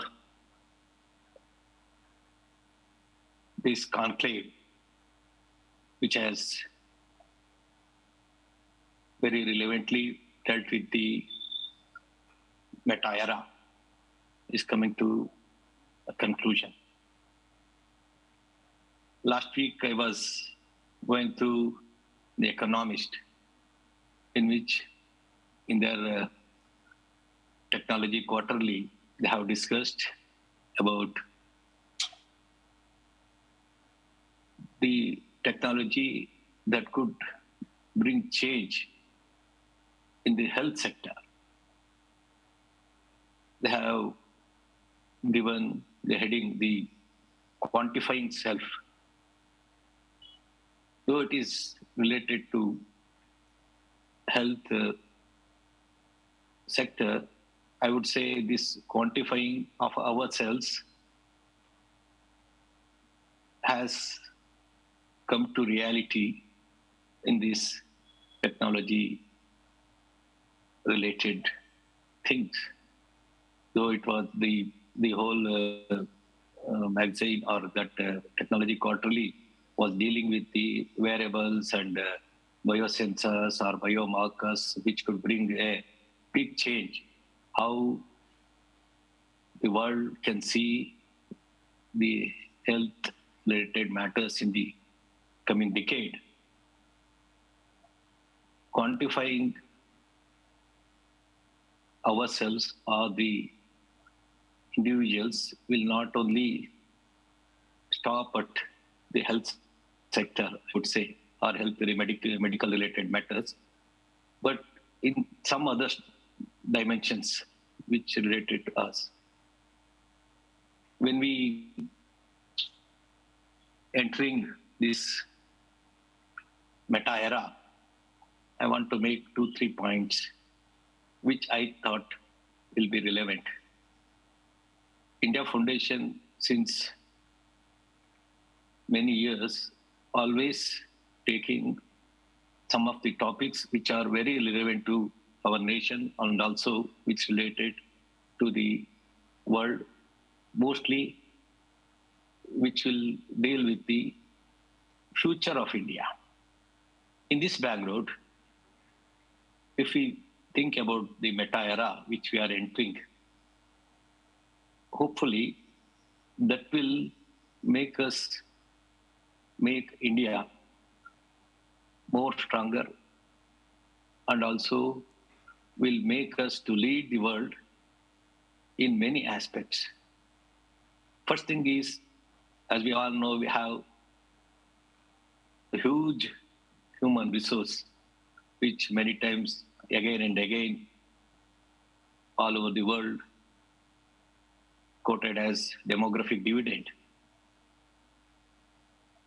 Truly, when I converse or chat with young, that also especially IT professionals, I feel that as a nation and with a culture which we have, this technology or the related things will make us more efficient and more, I would say, make us relevant in the world in the coming decade. Because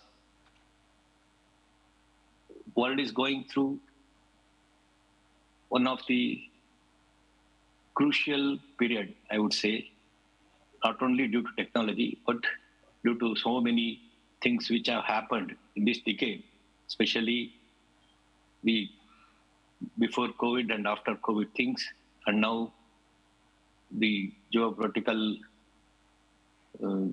turmoil which is taking place, maybe due to Ukraine thing. It has so much of what we can say, its effect all over the world, whether it is about the security issues, about the economic issues, and having this big force, human resource in our country, added with that technological power which we can make as ours, I think we can play a big role. But demographic dividend, which has been quoted again and again, though we have a culture which may make us to be more relevant, more powerful in the world,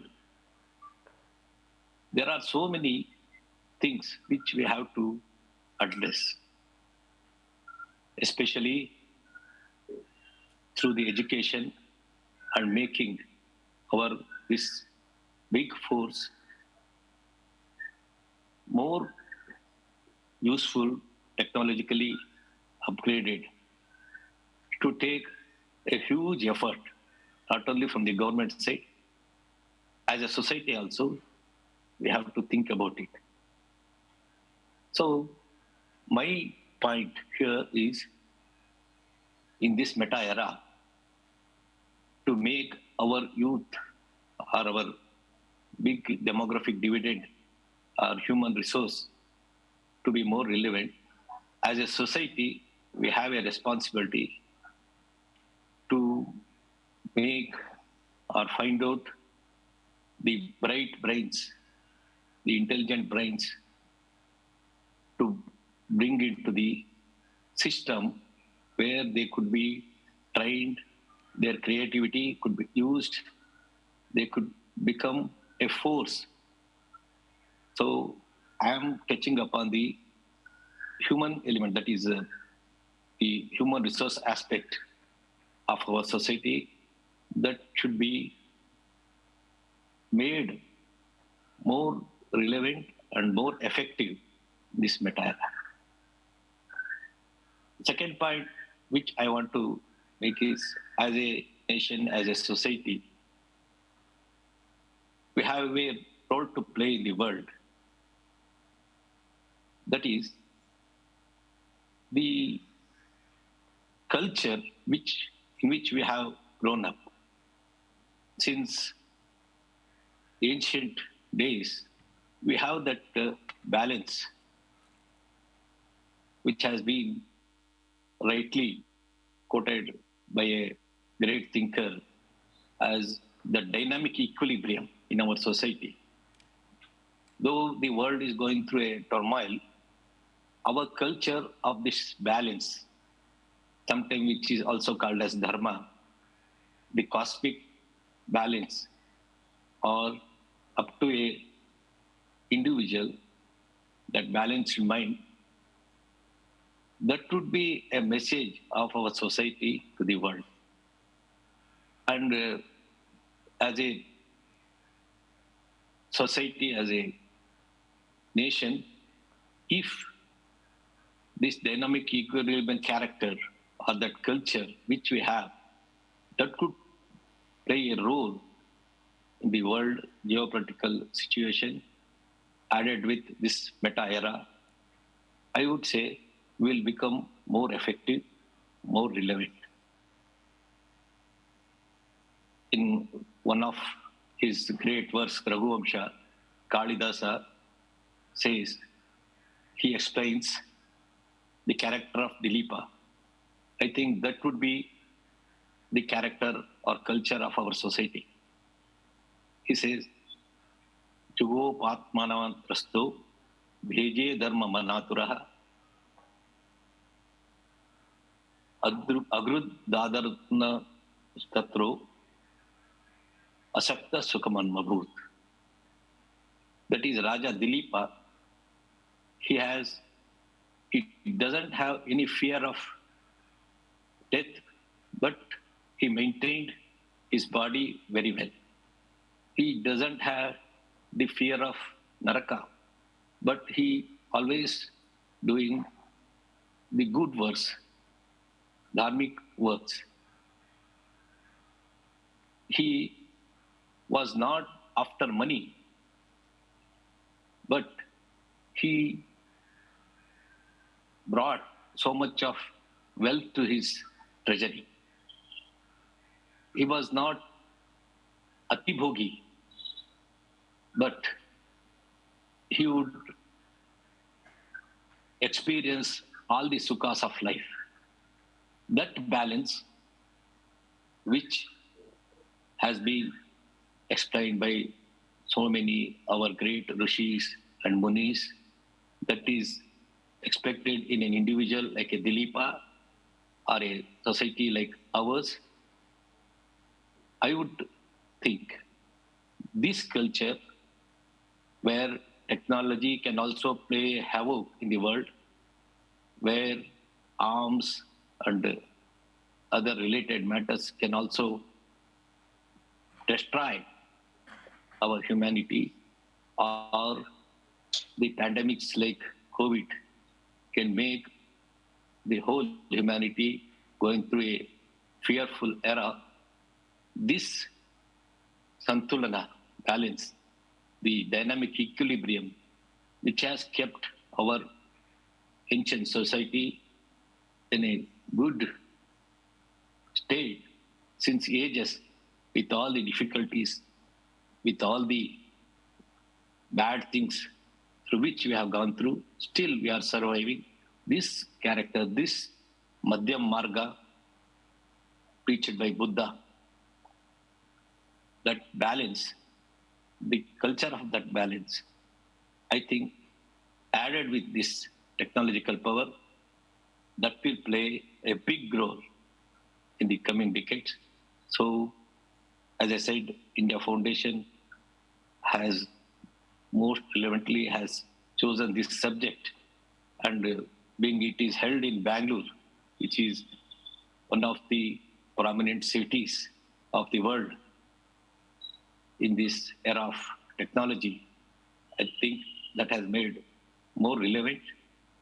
I once again seek apologies from all the participants because I could not attend though it has been held in Bangalore and I am a Bangalorean.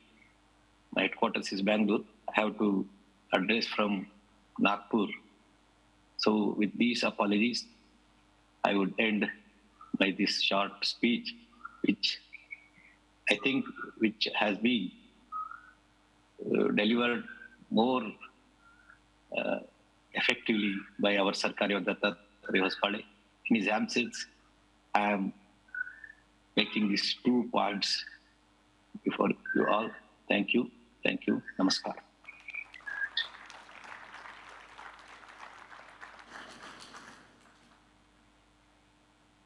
Thank you, Manya Mukundaji.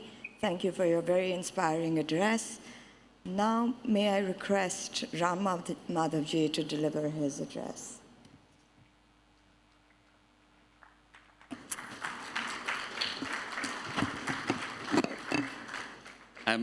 I was not supposed to be here, probably not qualified to be here also.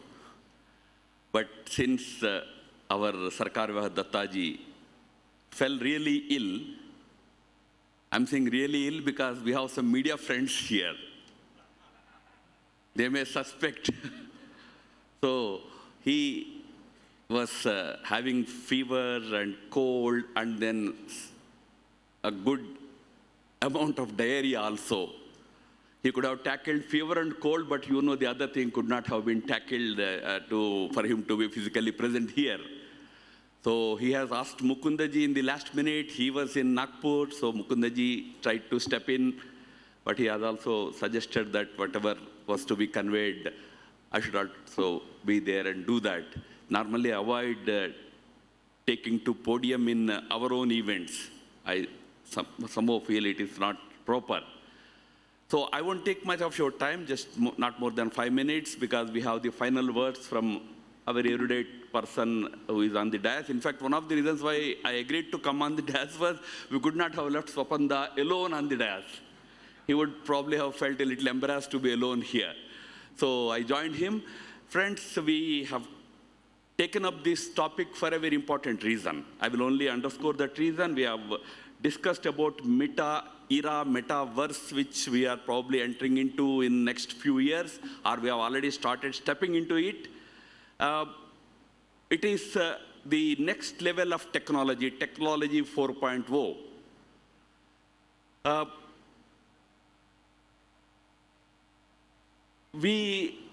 This technology that we talk about is our own creation. We created it. We shaped it. We, when I say humans, we shaped technology. Having done it, today we are faced with this concern that the technology is trying to shape us. Hitherto, the technology that we shaped, whether it is in the form of Web 2.0, about which there was some discussion, the social media, the other stuff, even the robots, this technology 2.0 or its manifestation, which is again our own creation, we now realize that it needs to be contained. Just as we have, physical highways, we need to create probably, virtual highways also. We should have some proper structure for all this. We are creating institutions to regulate, control, and make sure that technology doesn't shape us. But we are entering into an era where the machines that we train will become more intelligent than us. That is the kind of era that we are entering into, which we call as meta-era or metaverse. The technology 4.0, the Web 3.0 is that era where you have machines that are going to be more intelligent than we, the humans. So the bottom line is you and I will not be in a position to control them. Google has developed a new chess game called AlphaZero in 2018. There are many chess games on internet which you can play on your mobile phone, but those chess games only know those many number of moves which were taught to them by the software professionals through machine learning process. They are taught. Those moves are taught. If they are taught 1,000 moves, they know how to make those 1,000 moves. Here is AlphaZero. It was taught an X amount of moves. It has started playing against itself millions of times. Today, it has expertised in that chess game so much that Garry Kasparov can be defeated in 1 minute. There is no chess player in the world who can stand and defeat AlphaZero today. I'm just giving you one example of how machines can become more intelligent than humans. Is that era real? I'm saying that is the era we are going to enter into now. I don't go into more description about that era, but I will only raise one point, that what do we do with that kind of an era?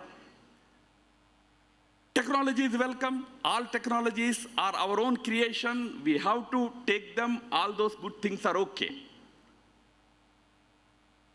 But this new kind of disruptive transformation that is going to happen in next few years, don't think it is going to happen after 25 years. No, it is going to happen in next not more than a decade. We today already have artificial intelligence, the robots, which suddenly become the avatar of Swamijis. This is artificial intelligence production. We are moving into the era of artificial general intelligence, AGI. This AGI is where machine has its own mind. What the minister said yesterday will be a reality. We don't need the minister to come and speak. Probably the machine will come, the AGI-driven machine will come and probably talk about civil aviation more fluently, in a more visionary manner, because it knows much more. But only challenge here is, these machines have more intelligence than humans, but they don't have the heart. Today we have drones, which can go and any target can be hit by them. But there is a person driving those drones, sitting somewhere in Atlanta, in Chicago, or maybe in Bengaluru. He's driving those drones. We have General Atomics Vikram Lal here. All their drones are driven by humans. But they are also now working on drones which do not require human intervention. They can think, they only need an order, go and kill Ram Madhav. They will find out where Ram Madhav is, because they can identify Ram Madhav through Google or something else. They will Google it, find out through mobile, find the exact location, and simply go and missile him. They don't bother that here Swamijis are sitting, bishops are sitting, Swabandas is sitting. They don't have that heart. So remember, here is where we need a new thinking. India 2.0 is about that. That thinking, India 1.0 was different. India 1.0 was the copy of Europe 2.0 or whatever, 1947, post-47 Europe is what India 1.0 has been. India 2.0 should be different. It should be its own original thinking. It should look at these questions from a very original Indian thinking. You know, in Greek mythology, we come across a character called Cassandra. Cassandras are supposed to be the priests or priestesses. I'm sorry, we should not have any gender discrimination. Priestesses who would always suspect, always doubt anything new. Whatever you say, they will say no. They are supposed to be naysayers. So they are always disbelieved. But friends, we need Cassandras today, who will stand up and question many of these things. But this is not enough to have Cassandras. The only last point that I want to make is, through its history, the human race, it has evolved. Somebody mentioned it. Technology has always progressed. It was never static. We kept on upgrading ourselves as a humankind. We kept on moving to the next level. But whenever that next level happened, it was not just about certain technologists or certain political scientists who had engineered that transformation. There was always an intervention of philosophers. Look at the whole history of Europe. When they talked about what kind of political system they needed, they questioned the Catholic Church, but also questioned by philosophers, not just by politicians. Out of it evolved a better church. Out of it evolved a better polity also. We always had philosophers intervening in these tectonic transformations that have happened in human history. Today, in meta era, everything is decided by technologists, governments, corporations, and Swamiji and Bishop Saab, everybody is only able to say that no, we are not against you. I'm sure no religion is against technology. But today, I feel we have a greater role. The philosophers have to step in and decide about red lines. Do you know that today you can get a genetic modification home kit for $150? You can sit at home and genetically modify your bangan. Those kits are getting available in market. Philosophers have to stand up and say, no, this is the red line. You cannot cross it. For the longer duration of survival of humanity, there need to be red lines. These red lines have always been drawn in our history by philosophers, by spiritual leaders, by religious leaders. We have to do that.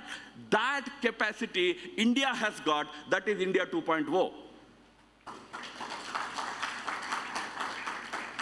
Friends, for doing that, first of all, we have to get out of the current debate. The debate on religions, the debate on whether we will go to hell or heaven. There has to be some hell, because even for Hindus, there should be some place to go. There are enough of them who have to go to hell occasionally. Don't worry, you will go through which religion. You still have to go. So don't make it a big debate. Who will go to hell? You will go to hell or I will go to hell? Come, we'll discuss it, okay? But some people have to go to hell. Hitlers cannot be sent directly to heaven, irrespective of which religion they follow. They still have to go to hell. So we have to overcome these debates quickly. I'm happy Pujya Swamiji has said that we have to accept that all religions are valid. When he's saying, he's telling everybody. A Hindu should agree that other religions are valid. It's as much a message to a Hindu, as it is to another religious person that you accept Hinduism as valid. That has been the philosophy. So some of these basics have to be quickly put to rest. For us to understand, greater discourse has to happen. That is the reason we thought we will talk about meta-era, understand where we are going. Are we ready? If we are not ready, we are stuck in the old debate of last 5 decades. This era will move on. We missed the previous era, technology 3.0 era. We missed it. Some speakers have mentioned it. We are going to miss technology 4.0 era also. We will continue to debate who will go to heaven, who will go to hell, but world will certainly be going to hell. Please understand it in that sense. Thank you. We will have the last words from our Sopan Das Gupta ji. Namaskar.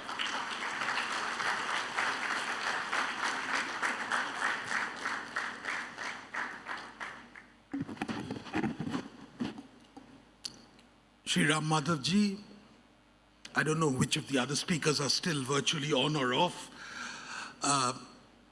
Distinguished delegates, you know, it's always the most challenging proposition to be the last speaker, to stand between a sense of complete fatigue, to stand between lunch, and to stand between conflicting flight schedules. And on top of that, the time there is already showing that time's up before I've even begun. Nevertheless, let me, at the risk of some repetition, try to assess this India Ideas Conclave.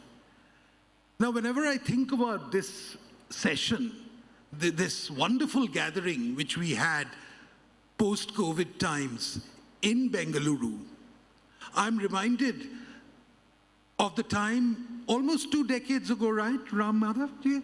Almost 2 decades ago, when some of us used to gather for the Thinkers Conference.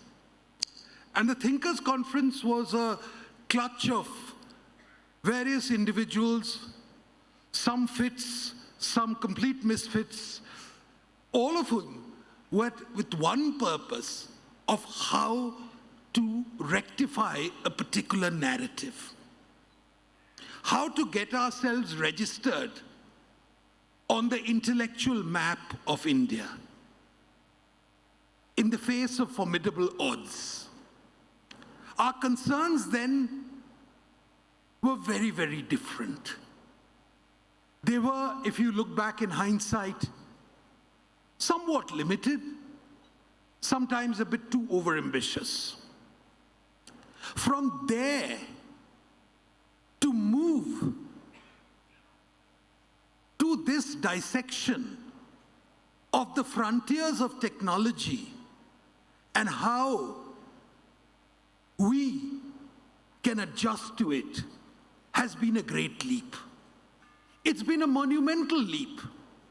It's a monumental leap which is not for us who've attended this. I think it's a big leap of India, of where we were some 20 years ago to what our concerns are today. And I think it's important to look at how much our perspectives have changed and how we are looking at the future. I remember in those times, we looked at the future with a degree of trepidation, of what will the next, how will we blunder across, how will we blunder through? It was really a question of blundering through. And now we're looking at something, how do we move ahead? There's a difference. There's a big difference. And I think that difference is there. But I fear this difference has yet not become a complete epidemic, which it should be. India is a vast country. It's uneven. I came 3 days ago from Kolkata. Now, if a conference of this variety, and I don't mean to denigrate my home state in any meaningful way, if a conference of this variety, with this subject, with these concerns, were put there, they would say you're completely mad. Because it doesn't correspond with their sense of reality. And I think it's important to recognize that even in India today, when we're talking about a mental transformation of India, there are those who are still fixated on this idea that we can settle or we should settle for the second best or the third best. That the celebration of mediocrity is still held up as an ideal in large parts. And I think this is really the conflict which is going on in India. What should our aspirations be? Should our aspirations be tailored to the lowest common denominator? Or should the task of leadership would be to raise the bar as high as possible? And I think this is a question of leadership. This is a question of how much you can motivate, how much you can persuade people. If you settle for bhai sab chalta hai, which was the national philosophy till some time ago. Sab chalta hai. Then you celebrate Jugaad. Then you celebrate, isn't it great that the washing machine is being used for lassi? Yes, it's a great feat. But is that your height of creativity? I remember in the 70s and 80s, the height of creativity used to be, and the intellectual powers of a lot of very, very talented Indians used to be focused on how best to defeat the taxation system. Most innovative, ingenious thought processes were applied, and I think they came up with fantastic solutions. They were always 5 steps ahead of whoever was trying to monitor them. So that was where the thought process, the creative talents of Indians were utilized. From there, we've come across.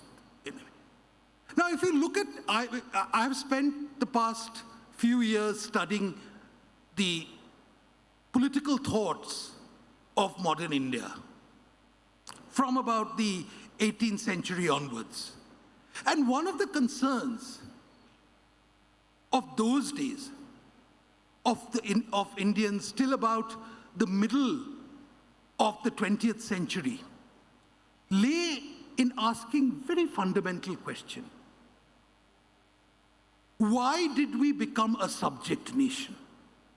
The creative Indians of that time, whether it's Bankim Chandra Chatterjee, M.G. Ranade, anyone else, Dadabhai Naoroji, anybody you think of, they may have come up with different interpretations, but the question they asked was that, why did we become a subject nation? And a lot of the prescriptions which people gave to the people was, how do you restore a sense of self-confidence, self-esteem back to Indians? It was really a battle to gain self-confidence. Some people thought that self-confidence could be achieved if we go back to our indigenous traditions. There were others who said that the best thing, and today is one of the centenary of Raja Ram Mohan Roy. Now, Raja Ram Mohan Roy is hailed as one of the modern Indians, the pioneer of modern India. He thought that one of the best ways we could do this was actually by absorbing as much of Western civilization as possible into our bloodstream. So there were different prescriptions, but the idea was basically the same. That how do we get the sense of self-esteem back? How do we put some meaning into our nationhood? And this is a debate which has been ongoing since independence. And the various questions which have been asked is this question: what sort of a nation? And I, one of those people who believed that in India is a nation, unlike a modern trend of some people who think we are a union of states alone. What sort of a nation are we going to be? And I think this is the fundamental question once again, that we've made this leap. That self-confidence now we have in plenty. You see the body language of our cricket team. I remember the cricketers of the 60s and 70s. The day we won a match was a cause of national celebration, which endured for as long. And as far as their fielding was concerned, if they stopped a boundary, that too was sometimes a cause of a national celebration. And they were petrified of fast bowling. That was the Indian team. Now some people say the cricket is a metaphor for the national character. Now, look at the cricket of the 60s and the 70s to the cricket now. Lord's is no longer the headquarters of world cricket. Cricket is dictated from India. India calls the tune. We set the bar. We've decided the money is here, the audience is here, the enthusiasm is here, everything is here. Everyone else follows, and they don't like it. I'll tell you that also. But it's the shift. So that self-confidence we are not lacking. In fact, we've got too much of it. Our diplomats have been accused, again yesterday, of being needlessly arrogant. I don't know. I mean, there are arrogant people. There were people who were arrogant when we had no basis for it also. But I think if people, our representatives, are no longer willing to accept what is meekly accept what is being given to them, I think that's a good thing. We are attempting to set our own narrative, but it is still work in progress. Let me just tell you this. Those who think that we've actually arrived, I think I must caution you. Yes, we have taken the determination to go ahead, but we still haven't arrived. And I think being confronted and frontally being exposed to what technology, the challenges it offers, is a cause to actually think that how we must, as a nation, reboot ourselves, and how we must shape our priorities, our political agendas, our social agendas, our personal lives too in some ways. And I think this is a very exciting time in that sense in India, when there is clearly a transformation, where there is a clear transformation and a sense of a nation actually coming into its own. We haven't yet fully done it, but we can see the process quite clearly. And how we can egg the process on, because that's the goal. And that excitement is what is driving a lot of us. It's no longer a case of, oh, now never mind, we've got to go on and on and on. It's not that. There is a challenge. There is an excitement. We matter in the world. And we must reflect that self-confidence with a sense of awareness, with a sense of responsibility, but most important, with a sense of national pride.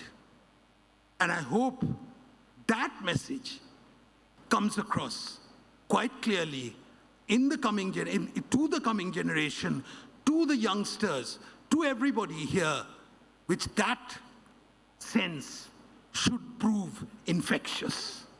And I hope for that pandemic of self-esteem, of self-confidence, of national pride, to actually replace the devastating one which we've got over. Thank you very much for coming, and I'm so glad we could all meet after a long time. Thank you.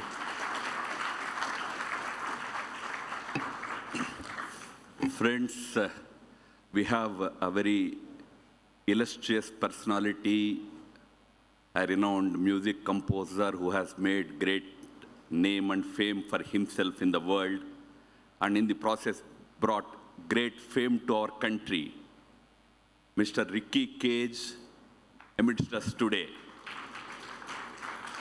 We all know about Ricky Cage. He's just, I think, you are in your 40s? Exactly 40. He's just 40 years old, and he has already won 2 Grammy Awards.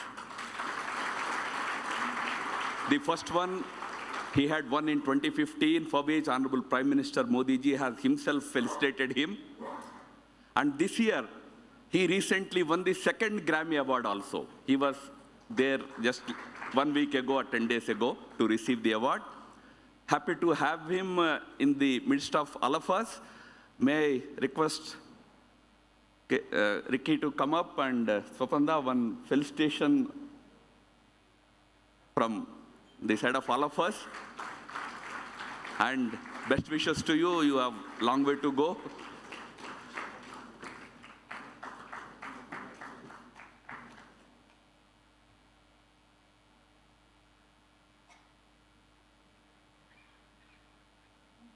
You.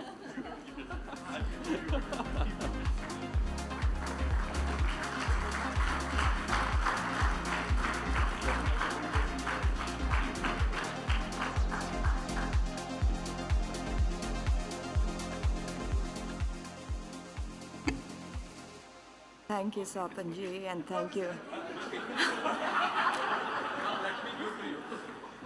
He will receive another. Thank you, Swapanji, and thank you, Ram Madhavji.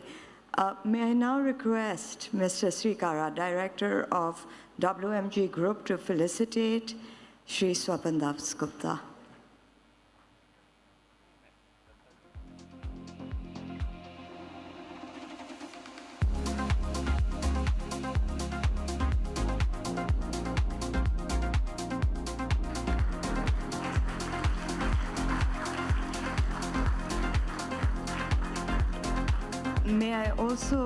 May I also request Mr. Srikara to felicitate Ram Madhavji.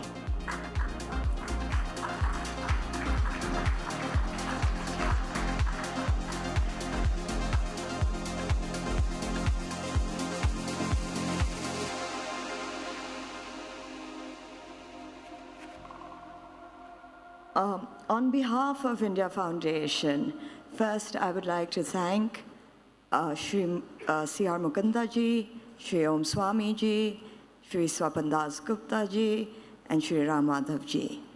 I take this opportunity also to thank our collaborators of the event and the people who have made the event possible, the WMG Group of Bangalore, led by Shri Rajesh and supported by his team comprising of Mr. Shikara, Mr. Madan, Ms.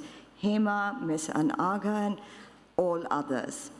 I would also like to thank our media partners, NewsX, and all the other media partners and friends who have been here. All our speakers for graciously accepting our invitation and being with us throughout the 3 days. All our delegates for their time, their humble presence, which has truly made our conclave so successful. Our sponsors, Sri Rama Nursery, Croyan Technologies, Infosys, State Bank of India, Karnataka Tourism Department, and the Best Innovation University. The government of Karnataka for their support and coordination in making this happen. All of the local and national media for their generous coverage of the conclave. Our hospitality providers as well, the Taj West in Bangalore that has worked tirelessly to make our event a success, and of course, the Karnataka Tourism Department. We would also additionally like to thank the event executor, Skysent. Last but not the least, our mascots, the two Temmies, and the art intelligent team comprising of Santosh and Rupesh for making Temi happen for us. We look forward to seeing all of you next year.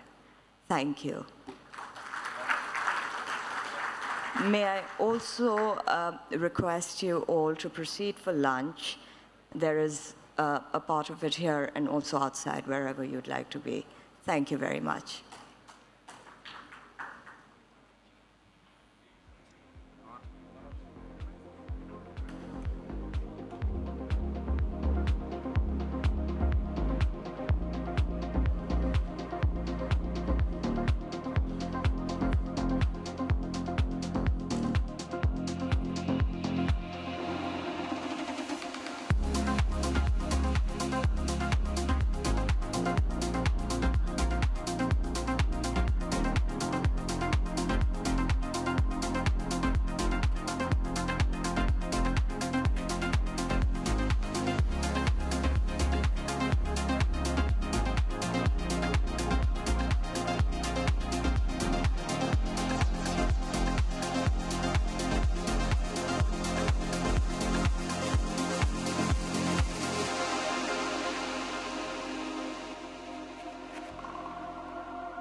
What did Miss La?